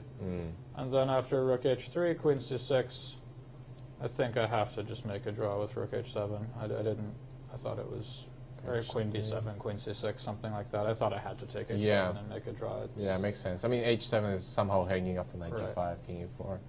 Right. So. So he did not. But he played for a win, which I was actually quite happy to see, because I didn't think he should be better here. I was hoping to continue the game. So knight g5 and then king g8 was another pretty nice move. And I was trying a lot of things to make work here. The real thing, I wanted to play f5 so badly, but I just couldn't make it work. f5, he plays like h6, for example. And I was checking, knight f7, king f7, fe6, and rook d6, but he gets away. Right. Do you have any ideas of knight h7 here? I played knight h7, but and if he takes it, I think it's just a draw, because I play rook h3, king g8, queen h4, king f8, and his king is sort of running to safety. I have to play queen g5. He plays king back to g8, and I think this is just a draw. Yes. Already, I was sort of worried about equalizing. Now, this I wasn't sure. This might be a draw too. Okay. I was planning queen g5 instead of queen h8. Okay. And then he has to play king g8 to avoid rook h8 mate. Gotcha. But it looks pretty equal. Yeah. No, but so then when he played queen b6 and rook b1, it was clear he's playing for a win. But I thought I should be okay in this ending. Yeah. So. Well, you were actually up in time for most of the game, right? Yeah, well, I caught him a little bit by surprise in the opening, and then I think I played a little faster at a couple of critical moments. So at the end, it's possible my time advantage helped me escape with a draw when I was maybe a bit worse. But here, I still thought it can't be that bad. I mean, knight g5 and takes, queen b1, rook d1. I didn't think I should be worse here. I mean, but the critical line was take, and then f6 instead of king f8 as he played. And then just f6. I was considering this, and just hang everything on the king side, go for the c-pawn, and just try to queen it. Like, I was calculating a funny line, ef6, gf6, knight e4, f5. And I don't think I can give check on f6, because king g7, and then if knight d7, rook d8, and didn't see how to get my knight out. On the other hand, how does he get you knight? Well, knight c6 to b8, for example. Let's see, this. I couldn't figure out how to get my knight out, but maybe if there's a way, then I should have gone for this. Or, well, I didn't have the opportunity because he played differently, but I didn't see how to get the knight out. Yeah, it does look a bit dangerous. Maybe I can play rook d6 and knight f6 or something weird like that, but I couldn't figure it out during the game. Yeah. So I was going to play knight c5 instead, and then... So yeah, well, f6, take, knight e4, f5, knight c5, and I'm going to take a bunch of pawns, but he plays rook b2, and, well, his c-pawn's going to be very, very fast. And I wasn't totally sure about all this. I thought I should be fine, but it's... Yeah, it looks pretty equal, because it looks like you guys exchange all the pawns, and... Yeah, but I can't stop the c-pawn. I couldn't figure out how to stop it, at least. I can play rook c1, which is a very sad move. I was planning c3, actually. Yeah, c3 looks okay. And rook c2, h4, rook c3, rook d7, I thought should be okay. Yeah. I mean, maybe you have some perpetual checks then. Yeah, I hope so. I mean, if he plays like rook e3 here, it's still a little tough, but I thought I should not have too much trouble making a draw here. Yeah. Rook c7 and knight d7 or something. Okay, so king f8 was played instead. Yeah, and around here I actually thought I could be better. Which was probably foolish. So king e7, knight e4, and then he has to stop knight c5, so rook c8, and then I played this monstrously stupid move, rook d6. I just completely blundered that after knight c6 I cannot play knight c5 because of knight e5. Oh, okay, you blundered the knight on c5. And then actually after knight c6, it's actually extremely annoying. I have to deal with f6 like right away. And I think actually, I mean, it's probably still very close to equal, but I was worried I could become worse. Somehow the rook on d6 is misplaced. Yeah. Well, as soon as he played knight c6, at first I was confused. He just let me play knight c5, and I was like, oh, that's a basic tactic, and now I have lousy position. But but rook d1, I think I should be okay. So yeah, as the game went, rook d6. So I wouldn't be averse to a draw, but if he played so rook d1, if he played knight back to a5, I would not have played rook back to d6. Yeah, but of course. Even though I wouldn't be averse to a draw here, I just hope he wouldn't find something better. But so f6 is normal, I guess. Knight d6. I was expecting rook h8, not rook b8, but it probably doesn't change that much. So take, and I think this c3 is what might just be a draw the whole way. But here I was actually a little optimistic. So rook h8. G3, knight a, and at first here I thought I'm just better, and then he played knight a5 and offered a draw. At first I was just going to like slap his hand away and say, come on, let's go. But then I realized, wait, I actually have absolutely nothing to do. If he plays f5 next move, I'm permanently stuck for the rest of the game. My knight can never go anywhere, and he can just shuffle rook g8, rook h8 as long as he wants. Yeah. So the only way for me to continue is f5, and then he could play, for example, knight b3. And after knight c4, rook c8, just everything gets exchanged very quickly. Okay. So f5 is the issue. Can I move? And if I move the knight backwards, then he can play d5 maybe. If knight e4 here. Yeah. Yeah. Then after d5, I thought I'm going to be worse. Because I was looking at this position and I thought, okay, maybe you have some chances with the pass pawn on h4. I was hopeful for this. Like, for example, let's say I play king g2 and he plays some stupid move rook h5. Then I think I'll be better after f5. But with the rook being this active, I just... But maybe I can try f5 myself. Yeah, that's what I said. Here I would be better after f5. Right. But given that black is about to play f5 on me, I had to do it right away, and then I think knight b3 is just a draw, so I didn't really see much point in continuing the game. Okay, exciting game, especially with all the pawn structures, and I know that you just came up with a new book. Yeah, I did. So it's small steps to giant improvement. I'm actually doing a book signing here in St. Louis right after the tournament on March 15th. It's not yet available publicly, so if you want a copy in advance, you can come to the signing. All right, perfect. I'm sure I'm going to get one. All I right, need to work on my pawn structures. There you go. Well, thank you for joining us. Who are you playing next? I think Jacobian. Jacobian. Okay, and you're going to be black, so yeah. tough fight. Yeah, white has usually kind of been the boss of the board whenever we've played, so you know, that sort of favors him in this regard, but yeah, that should be okay. Okay, well, thank you so much for joining us, and yeah, we're going to look for that book. Yep, come on, you want it. And good luck in the rest of the tournament. Thanks. Thank you.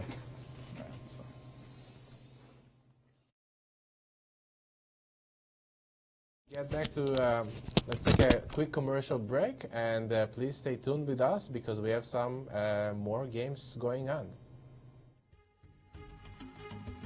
A moment comes in chess when you need to test yourself at a different level. Chess 24 Premium offers the tools that you need to reach your maximum potential. From hundreds of interactive video lessons to becoming part of the Chess24 community. You can analyze with friends or coach your students live.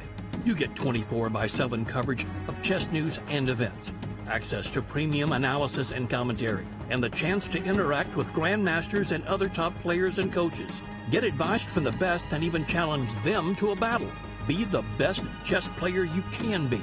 It's time to level up your game with Chess24 Premium Membership. I'm Mike Matheny. Whether you play chess for fun or want to boost your child's academic performance, come visit the Chess Club and Scholastic Center of St. Louis, right here in the chess capital of the U.S. From a welcoming, diverse environment to a scholastic outreach program, now in over 100 schools, our center, across from the World Chess Hall of Fame in the Central West End, has it all. So whether you've played for years or never before, we invite you to experience all chess has to offer.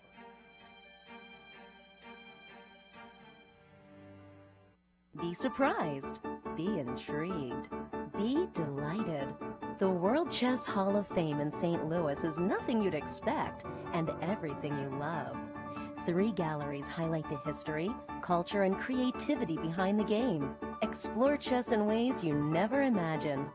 It's a one-of-a-kind cultural institution where rare artifacts and world-class art play together. The World Chess Hall of Fame. Mind, art, experience.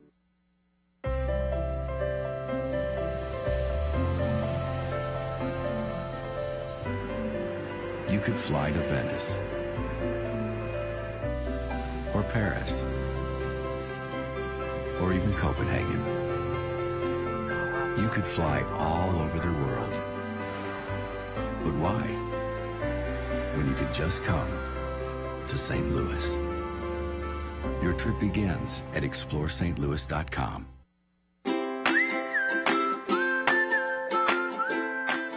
A question on Twitter from Damas. I should not have pronounced that. That was a bit of a trap, yeah? For those of you who are new to chess, it might look like ba3 is an illegal move here because white advances pawn 2 squares, not 1. But it's still something we call en passant. And you can do that, but you have to do it instantly. You can't wait for a move, like let's say play king e7, king g2, and now try, because could I do it? I'm sorry. This is too funny for words. This is a software glitch? I'm pretty sure there's not a lot. Lawrence. Hello, Lawrence. Yeah, I'll play 4 against Lawrence. And now he's going to play something against me which we discussed at length during the course of my stay. Yeah, he told me this is excellent. d5, this was what I was kind of hoping for, because now I think e5 is quite strong. No, Lawrence, this is not how chess works. Sadly, it would be much, much more fun if chess actually worked like this. But I don't think it does. Or maybe it does.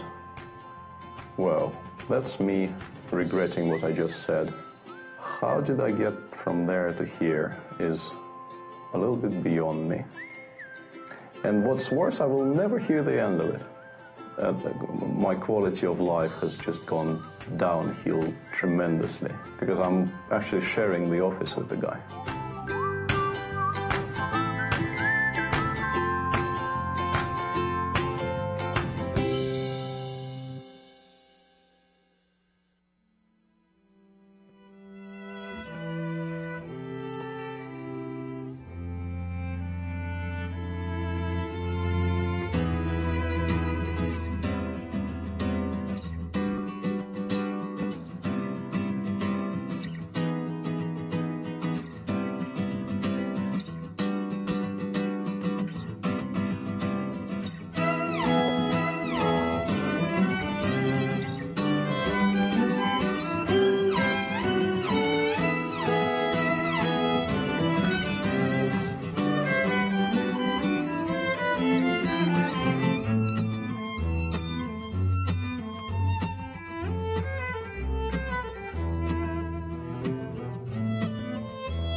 A moment comes in chess when you need to test yourself at a different level.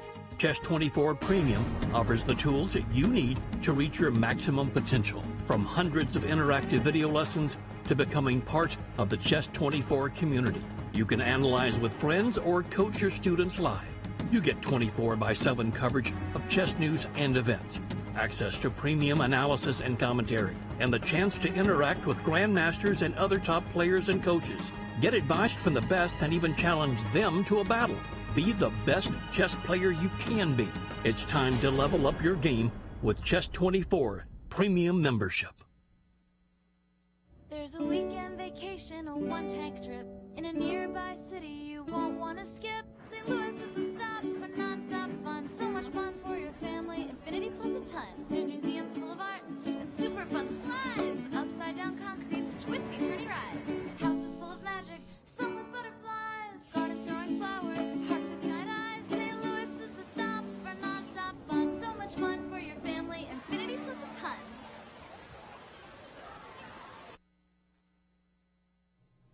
We're back here in St. Louis for the 2018 Spring Chess Classic.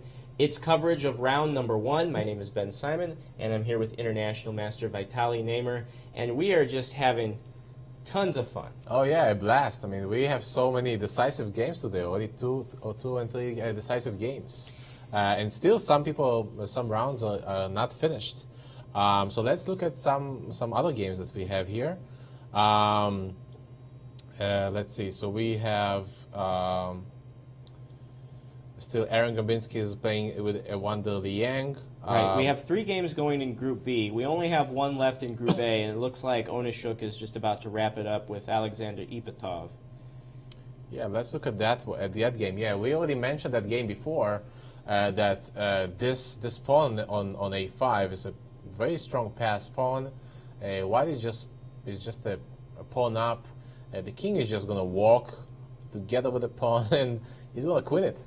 That's it. Queen it and win it. There's no way to stop it.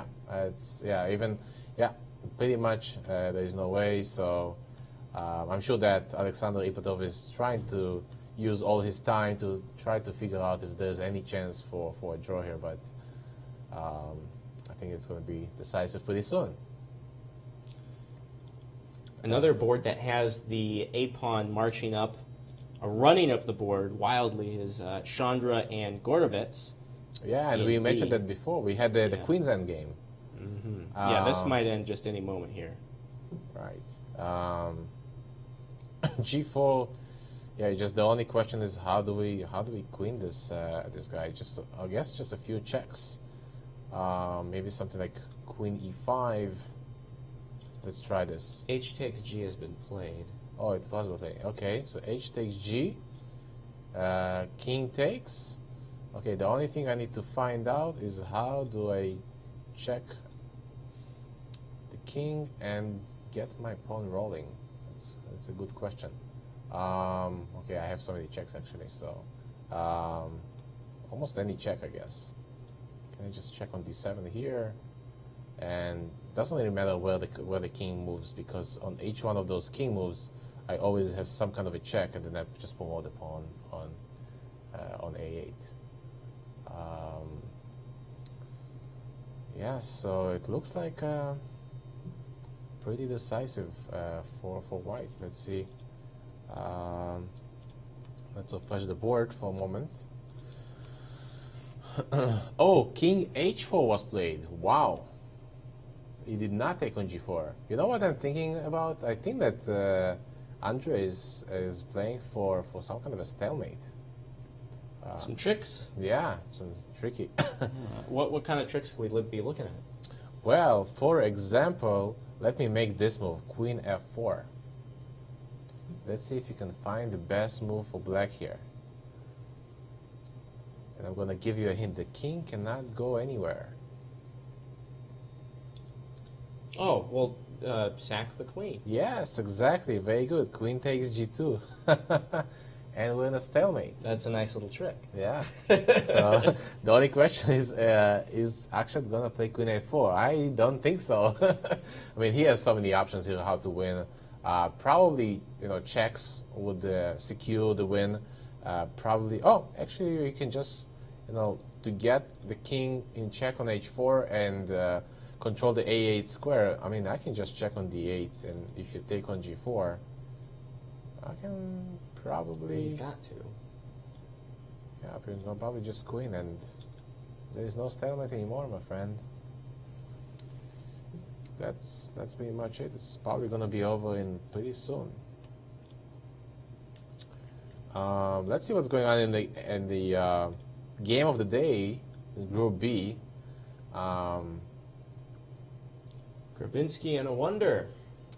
Yes. I was wondering if Aaron can beat a wonder, maybe he has some chances for a norm, maybe even a GM norm. Oh, and the game is over. Akshat Chandra with the win, just as predicted. Yes, very good game. Great start for him. Akshat really wants to turn his fortunes around. He had kind of a lackluster event the last time he played here in St. Louis just a few weeks ago.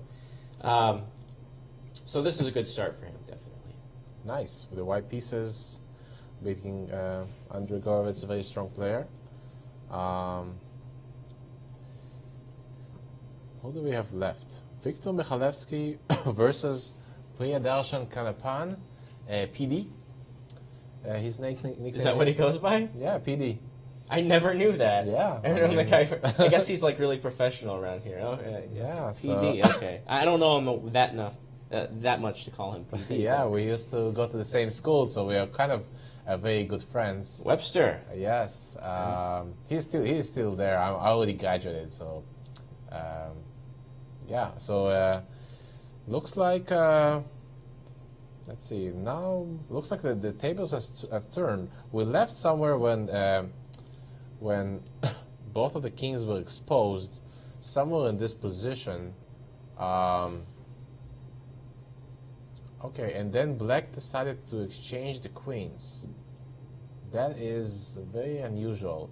So when we left this position, I was mentioning that the black's plan would be to move the king to the h file and then bring the other rooks to the g file.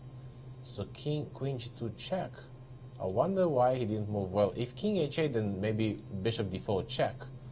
But can I just play king h7? How does white defend against rook g8? I think it's going to be extremely difficult for white to defend against this, I guess, pin or skewer, you can call it.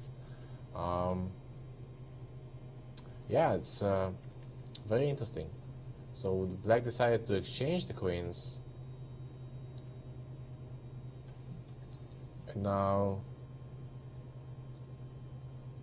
the knight goes back to f6, and suddenly white got some chances for a draw. That's why I call luck. Well, still black is a pawn up, but this pawn on d6 is pretty strong.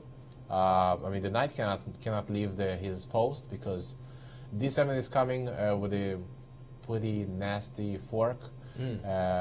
This bishop is attacking the a5 pawn, and yeah, to be honest, I'm having some difficulties to find a plan for black. I mean, if I play a4, maybe I can just start marching with my king and undermining this knight on f6. So really, yeah, I mean, obviously black is going to bring his king as well. I think that this game is going to be going on for a while. Yeah, it could be. That's for sure. And we may be off the air by the time it's done. Black, Michalevsky is really doing his best to not get forked. This is something we know a lot about here at the St. Louis Chess Club. For more information, subscribe to our YouTube channel. Yeah, and if he does, you give him a fork? No. If you don't get forked, you get the fork. It's like a trophy. I see. Yeah, it just comes out of the kitchen. There's really no fun going into the... And you use those fancy ones, right? The metal ones? No. Not the plastic ones. Well, yeah, they're metal. But metal. It's nothing special. Okay. Yeah. I mean, it's really special. Yeah. Okay, excellent. So, what else do we have going on? Akshat Chandra will be joining us here in just a few moments perfect. to talk about his victory in Group B against Andrei Gorovets.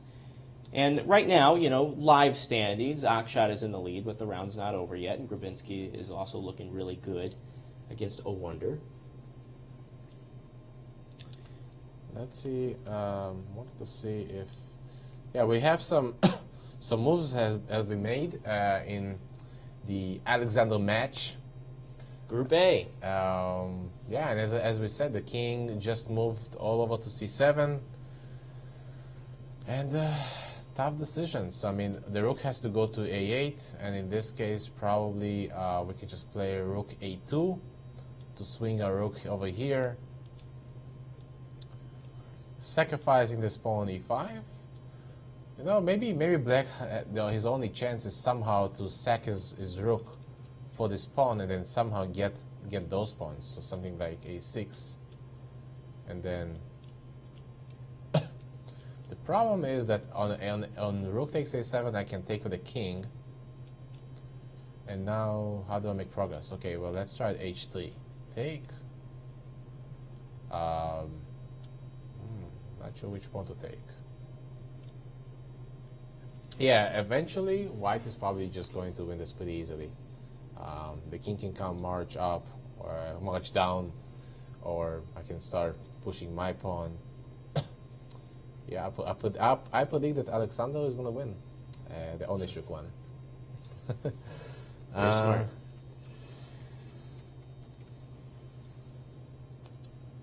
Let's see. Okay, we have some moves have been made. Ooh, Wonder Liang. Okay, looks like. Look at that c pawn. That c pawn. This passer is he going to queen? Well, it's black to move, and if king goes to d7, the only move that allows black to prevent from queening, and then bishop takes a6. Still a pretty equal position materially, but I wonder if Aaron is going to get some chances. I'm rooting for the underdog. I saw him just for a second there on the camera. He's looking pretty chill. He's out of the frame now, but yeah, look at the time. I mean, I know that Aaron is a pretty fast player, and I think that psychologically gets lots of players nervous. I mean, just 2 minutes, and that's after the time control. Yep. So this is move number 48. And we see both the players. I wonder is really in the tank right now. Yeah. By the way, Aaron is also going to my school. He's also a friend of mine, and he wants to be an engineer. Oh, very nice. Mm-hmm. Yeah, Aaron's a cool guy. I first talked with Aaron in one of the classic events last year. I was doing recap videos, and you know, these players. It's so great when you can really get them to open up and talk about their lives, because it's stuff you never know otherwise. Yeah. You know, a lot of these players are really quiet. So in an interview capacity, it's really fun to really hear their stories. Yeah, and you know, I remember a wonder when I just came here to the United States. I remember very young, and we played a game, and then I actually won. Back then he was like 1700, but after that, after 3 years, we played in the Spice Cup here in St. Louis, and we drew. And now he's a grandmaster. Yeah. So pretty much in, I wonder how many years. Okay, in 6 years or 5 years, he became a grandmaster. That's, to me, it's pretty incredible. You know, I have lots of students, especially people who retired in their 50s and 60s, and they come to me and they ask me if can I still become a grandmaster? Well, yes, everybody can become a grandmaster. You just put blood and sweat, lots of hard work, and you get to it. And yeah, that's pretty amazing. Right? I mean, granted, when you're older, it's infinitely harder, yet still possible, because you weren't brought up necessarily with that chess environment. Yeah. I mean, you were talking about Akshat Chandra. In what was it, 5 years? 5 years, I think he went from 1,500 to 2,500. So man, that's That's crazy. That's yeah, awesome. I would like to know the secret. Yeah. What are they eating for breakfast? Yeah. I was looking at AkshatChandra.com, I think is his website. I was there the other day. I came close to revealing the secret. Not quite, though. Might save that for a book or something, you know? All right, yes. Exciting stuff. So let's see. Do we have any moves in that game? No. So still looking at both of them are quite...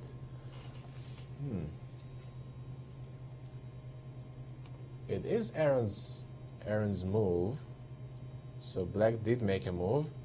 And I think Black King E7. played King E7. Wow. Oh, wait a second. Can I just promote the queen?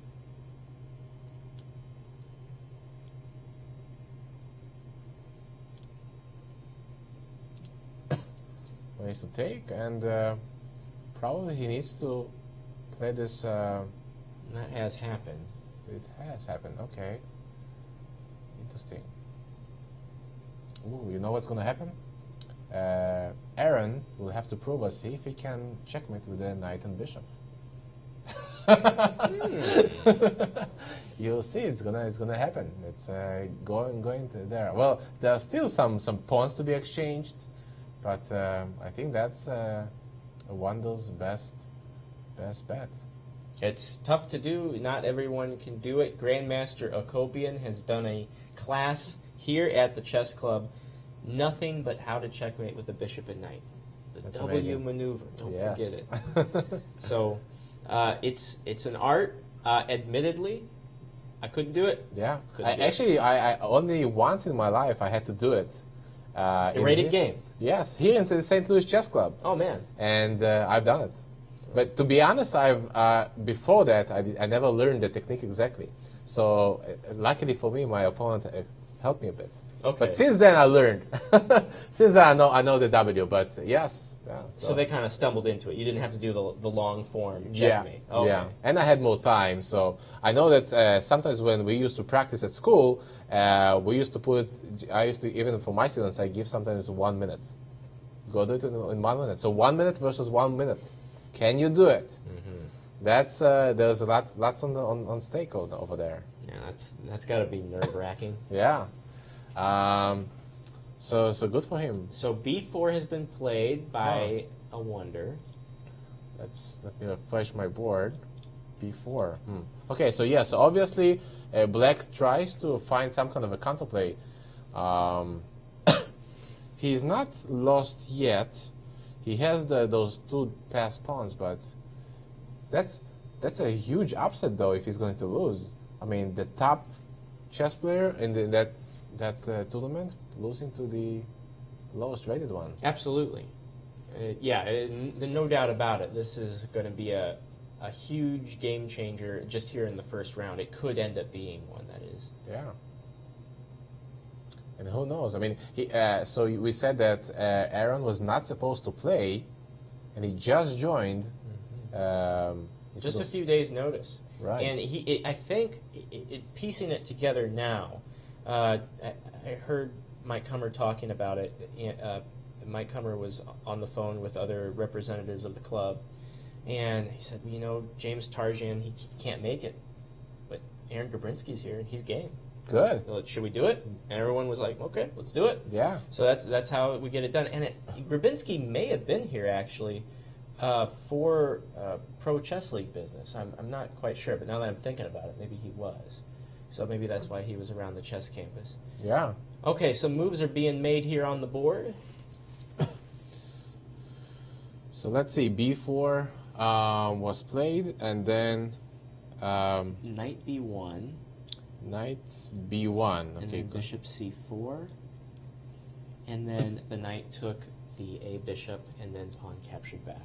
Oh no. Wait, hold on. Did he? If he took on A3, then we won't see that beautiful checkmate. You're right about that. That appears to be the case, unfortunately for us.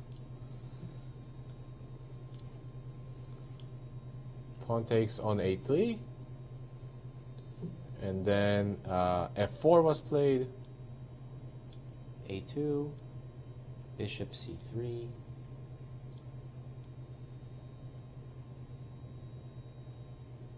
That's what I was talking about. I mean, look at Aaron's time. Even though he has 22 minutes, but he blitzes out his moves.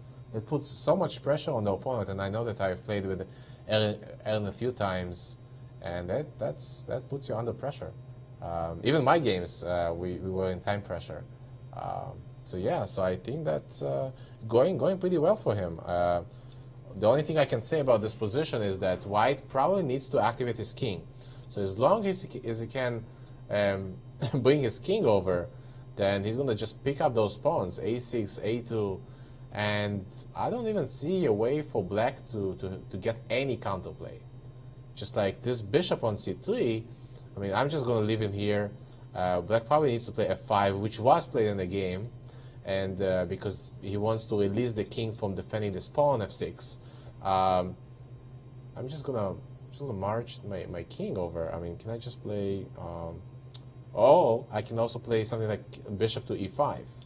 And the idea here is that I want to cut the king off of coming here. So even if the king goes to d8, I'm going to play bishop b7. And look at all those squares. This one is taking. This one is taking. I mean, that's it. Here comes the king. The kings rather. Yeah. King f2.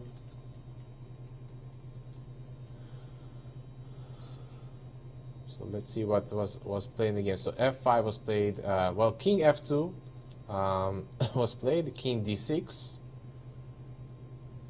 I would assume we're going to see king e3. Indeed. Probably king c5 is going to be played. That looks right. Yes.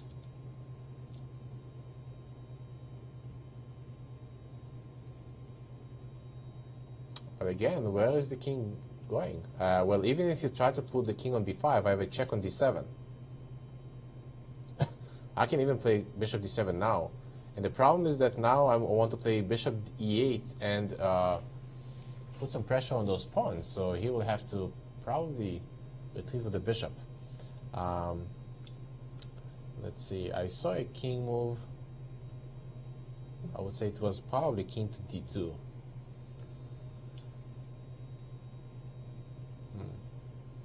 Yeah, I would assume that white probably going to win this position. Let's look at some other games that we have still going on. Let's see if Onishuk's finished his game. In this position, yeah, that's pretty much what we predicted. White probably going to promote the queen. Rook takes. King takes. That's all on the board. Yeah. Probably e5. So basically, black tries to create a pass pawn. Let's see if he's in time. Take. King c6.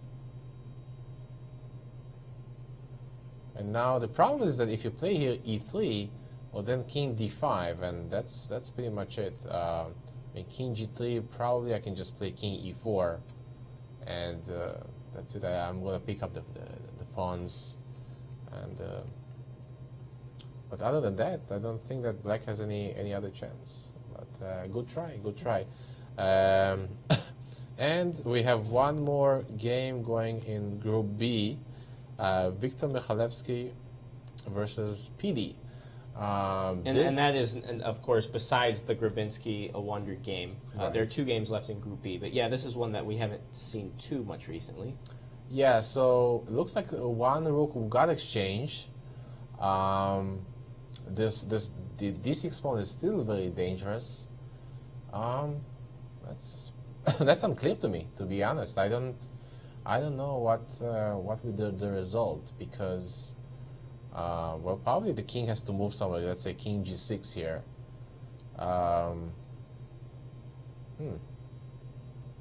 Maybe white can try to play rook b1. Maybe swing over and take this pawn on b5. But then rook e5 is going to come. So that's not going to be so good. I would say white needs to start push his king. But if I try to play king g2, maybe rook e2. Let's see what happens if they exchange rooks. In the case of the exchange rooks, well, what I like about black's position is that his pawns are all on light squares, which is pretty good in this kind of a endgame, because then... Okay, and they have agreed to a draw. A draw. Yes. As we say, friendship won. Not sure if they're friends, but they might be now. Best of friends. Yes. Mike Comer there, the expert placement of the kings, as we said. One on white, one on black. That triggers the DGT system, those computerized boards, to call it a draw. So if you haven't ever seen those boards, they're pretty cool, by the way. Use them for all the big tournaments. That leaves one game left, Vitaly. Yes. Let's see. So Aaron Gribinsky. The match of the day, right? Group B match of the day. Let's see. So so we have white to move, and yeah, I have a feeling that that Aaron is in a driver's seat. He can definitely win this game. Let's see, how do we do it? So I cannot take this pawn on a5, obviously, because then black is going to promote to a1. I think that we have some moves have been made, so let me try to refresh my board. Okay, so this is the most recent position. A4 was played. Okay, so now we just need to start picking up those pawns, but I guess it's not so easy. How do we get this bishop to pick up those pawns? Looks like this bishop on f7 is pretty strong, covering all of this diagonal. Interesting. So what needs to happen here to stop this advance on the A file from black? Well, so black does not really want to play a3 because I can just take with a king. Luckily, my bishop is defending the a1 square. But the problem is white is how to make progress. So definitely a2 pawn is the criminal in the position. Somehow we have to arrest it. But how? How do we do it? I mean, usually we would come up from this diagonal and take the pawn. But in this case, this diagonal is just too short. And if we try to get it to this one, well, the bishop is defending it. So I don't really see an easy way to do it. Okay, let's try to make some moves. What about just king a3? I just want to get this pawn on a4. Let's say black is going to defend it with bishop b3.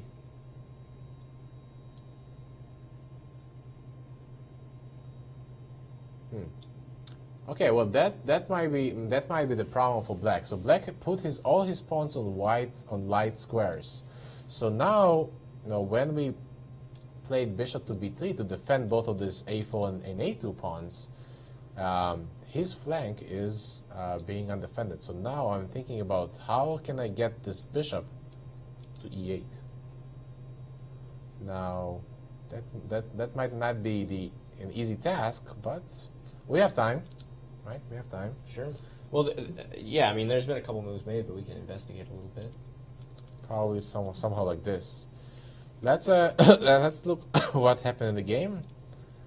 Refresh my board. King c4 was played.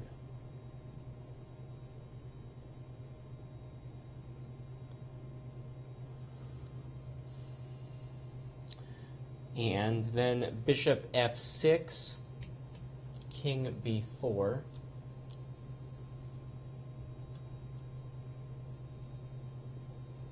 And I think that's where we are.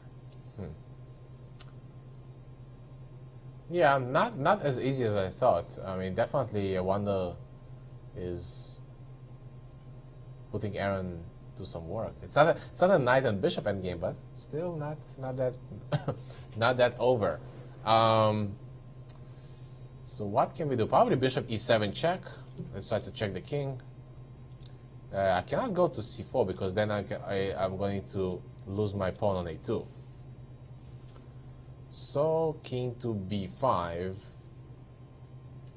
and then maybe now bishop to d3 check, and we start pushing the king away.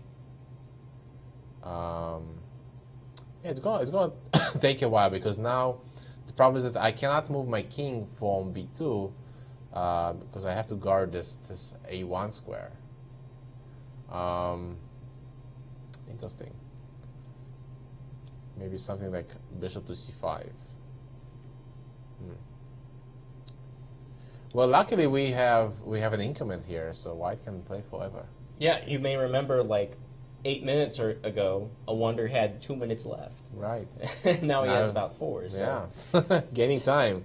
It's how chess works. You know, we want time to work for us. Exactly. Yeah. Maybe a wonder now plays on time. Right. Okay, let's see. Do we have any other games left? Let's look at Group A. Is the well, yeah, Group A is completely finished. okay. Alexander Onishuk has defeated Alex Ipatov. Yeah. As we said, that was this A pawn that passed was just too strong. Right. And Vitaly, since we had Group A completely wrapped up, I understand we have the standings all ready to go. All You right. know, it's just the first round, but let's take a look anyway. 2 decisive games today. What is your take on this? Okay, so I think we have 2 leaders today, Jeffrey Zhang and Alexander Onishuk, played very good games, outplayed their opponents in the end games. So there with 1 point, and then we have a bunch of people with the draws. Bruzon, Sam, Darius, Syria, and Verusian and Romain. Half point, and Alexander Ipatov and Yaroslav Zherebuch on the bottom. But it's just the first round, right? Still many fights ahead. 8 rounds to go. We're going to have 1 round every day. The rounds themselves start exactly at 1 p.m. Central, but we're on the air at 3:30. And the last 2 rounds, we'll get to that later on. They do start earlier, even though there are no playoffs slated to be in this tournament. So if there's a tie for first at the end, that's just how it is. They're going to share the prize money. They'll be co-champions. This is actually the first time that the Classics have not had a playoff stipulation in the contract. However, we've only ever needed it once. It was the Fall Classic, I do believe. Georg Meyer and Zherebuch. Oh, yes. They were in the playoff. Yeah, I remember that. So we've only needed it once. Hopefully we won't need it again because we're not going to get it. But the last 2 rounds will start a little bit earlier. Now, it's a little bit theoretical right now, but assuming Aaron wins, let's take a look at the standings in Group B. Now, I can't say it enough, Gribinsky has not won the game yet, and he still has some work to do, but this is assuming he defeats a wonder. Your take on this, Vitaly? Yeah, I mean, it would be a huge upset for a wonder. So immediately Aaron would jump to the top of the rankings here with a point together with Chandra. And again, we have lots of people who drew their games. Alexander Fier, J.J. Morandi, Victor Michalevsky, Melik Kachayan, PD, and we have Jack Steinberg.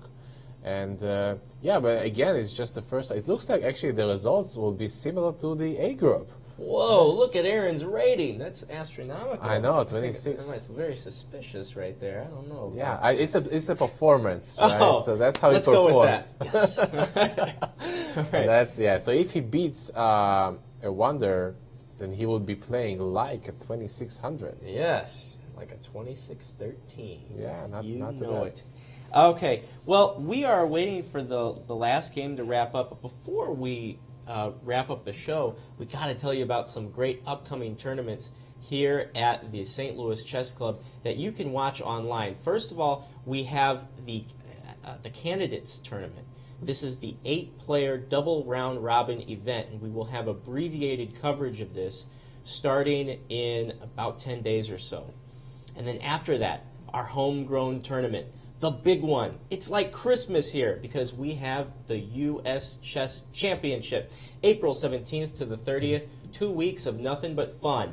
And the top 5 players, or the 5 Americans in Group A of this tournament, are going to be in the U.S. Championship, as well as a Wonder Liang in Group B. So that's going to be great. The best in the U.S., joined by Wesley So, Fabiano Caruana, and Hikaru Nakamura, who will be the 2018 U.S. champion. You can watch it at uschesschamps.com.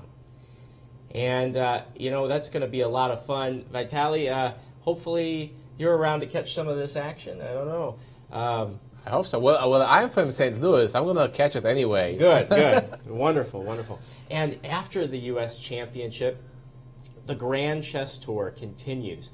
And especially here in St. Louis, this tournament we all fell in love with last year, the St. Louis Rapid and Blitz, August 9th to the 16th at grandchesstour.org. And while the participants have yet to be confirmed, you will see the very best players in the world give it their all in Rapid and Blitz events, all rated by the Universal Rating System, of course, and for Grand Chess Tour prizes and points. This year, it's before our other signature event. Of course, I'm talking about the 6th annual Sinkfield Cup, August 16th to the 29th. It's back-to-back with the Rapid and Blitz. The Cup is the classical event on the Grand Chess Tour, and now the only one that will be exclusively classical after the news that the London Chess Classic will now act as a final this year for the Grand Chess Tour.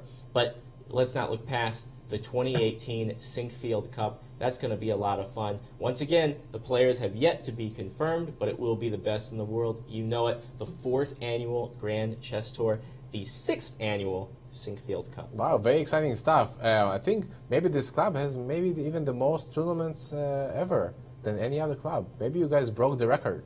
We don't have time to look and investigate if we broke the record because we're too busy running tournaments. I know. But who knows? Yeah, we broke some record, that's for sure. Definitely. Well, St. Louis is considered the capital of chess because of this chess club. I mean, that's quite amazing. Indeed.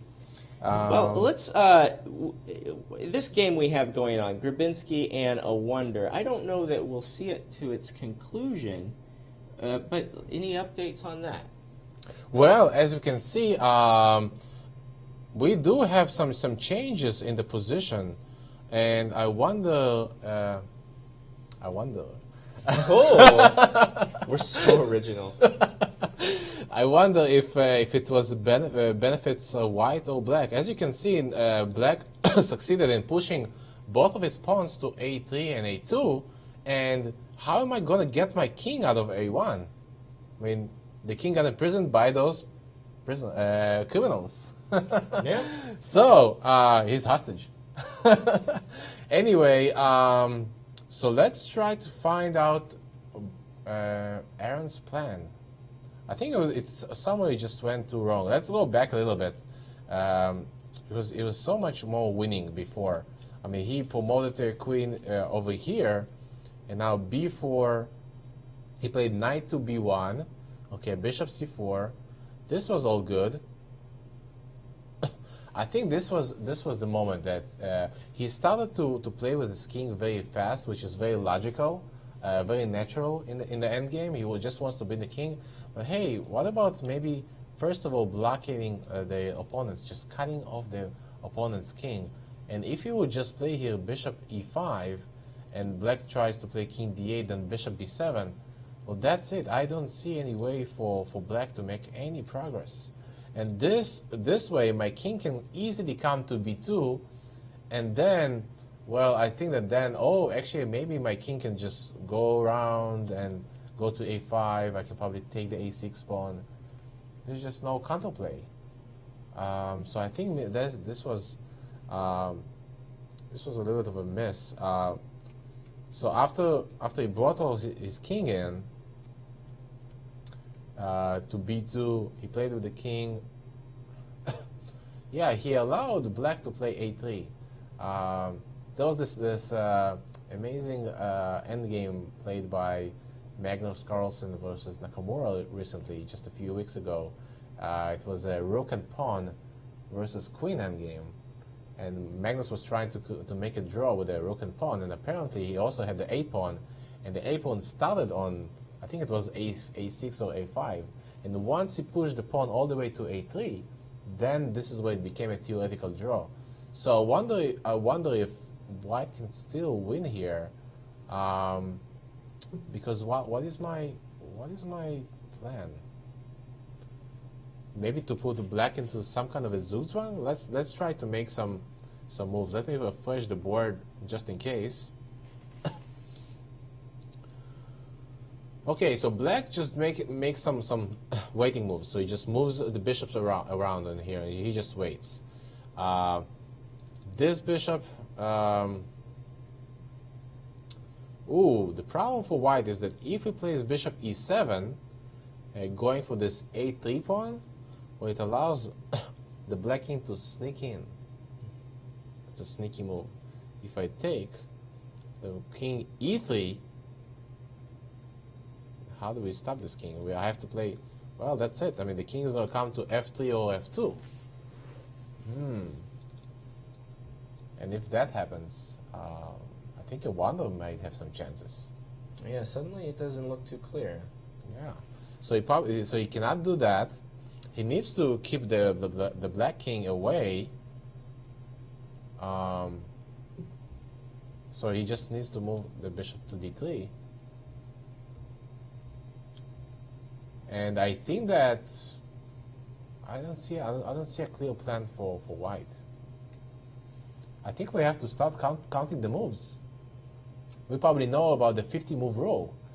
So without any capture or any pawn moves. So the last pawn move was, let's see. I mean, we still will have quite a while to go, but you raise a good point. I think it was a5 on move 50. Pardon me. Nope, it wasn't. Probably the a3 move. A3, right? yeah, on 63. Exactly. So now king a1, and now so 63, and now we are at move number 72. No, actually, no, we are not at 72 yet. We are at 69, so obviously it's just 6 moves after, but I think that is what Black's goal is just to move the bishop all the time, back and forth, and I don't see. I mean, let me try to move my bishop to a4. I mean, that would be my instinct to put the bishop on e8, but obviously, if I play the bishop to a4, well, I can just bring my bishop back to f7. And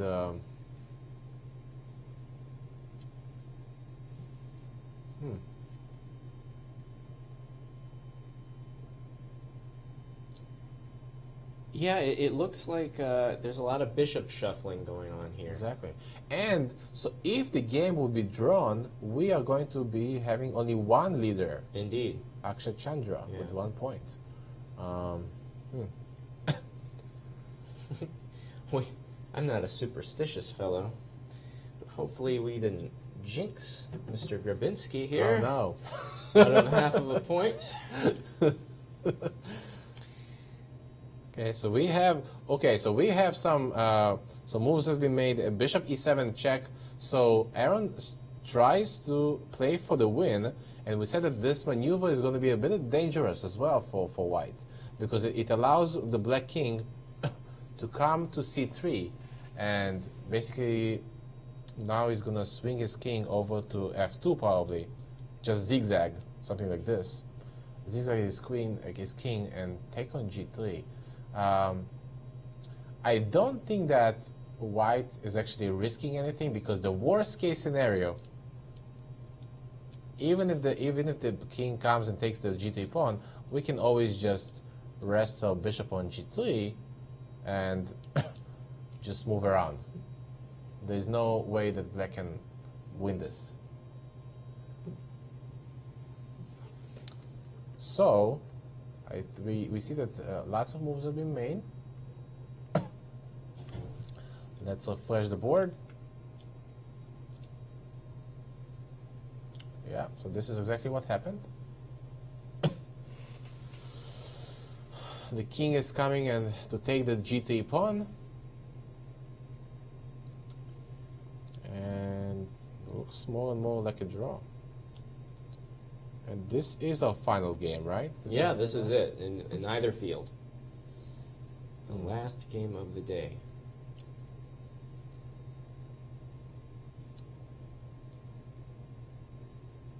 Yeah, I think we've got to be thinking more along the lines of a draw right here. Yeah, but you know, even if Aaron gets a draw, when you get a draw against the highest rated player in the field, that's not too bad. I mean, yes, you've done it with white pieces, but that's pretty good. Yeah, definitely an accomplishment. And just rating wise, it's probably worth a few points. It looks like they have taken a few pieces. Yeah, the bishop has taken g6. That's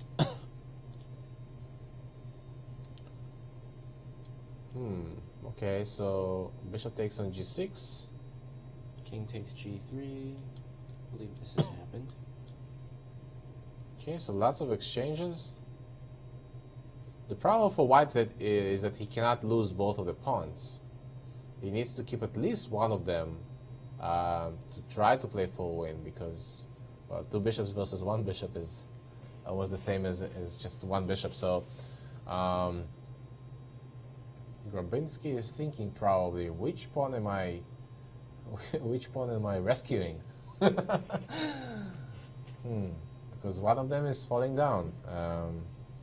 Or maybe he's thinking about which pawn to take, the f5 pawn or the h5 pawn.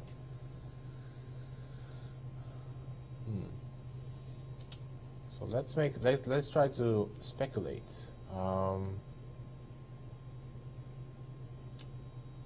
If white takes on f5, looks like white took on h5. On h5, okay.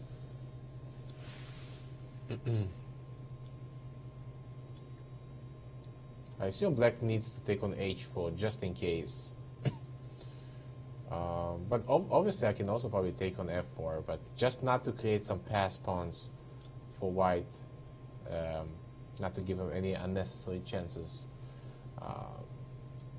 Probably take here. The problem is that now this bishop is attacked and the king wants to come to g4, so I have to keep my bishop on d1. But then king g3 will be coming, bishop to d6, and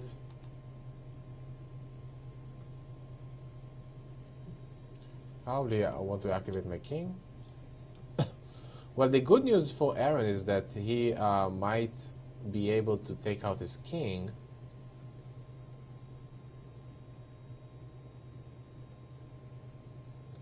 But the problem is that, let's say I make some random move, that if I try to advance with my king somewhere, black can always sacrifice on a1. So something like this. Take, and king takes f4. This will be just a draw. Yeah, we're seeing Aaron now. He does not look so happy. Doesn't look like he did. Yeah.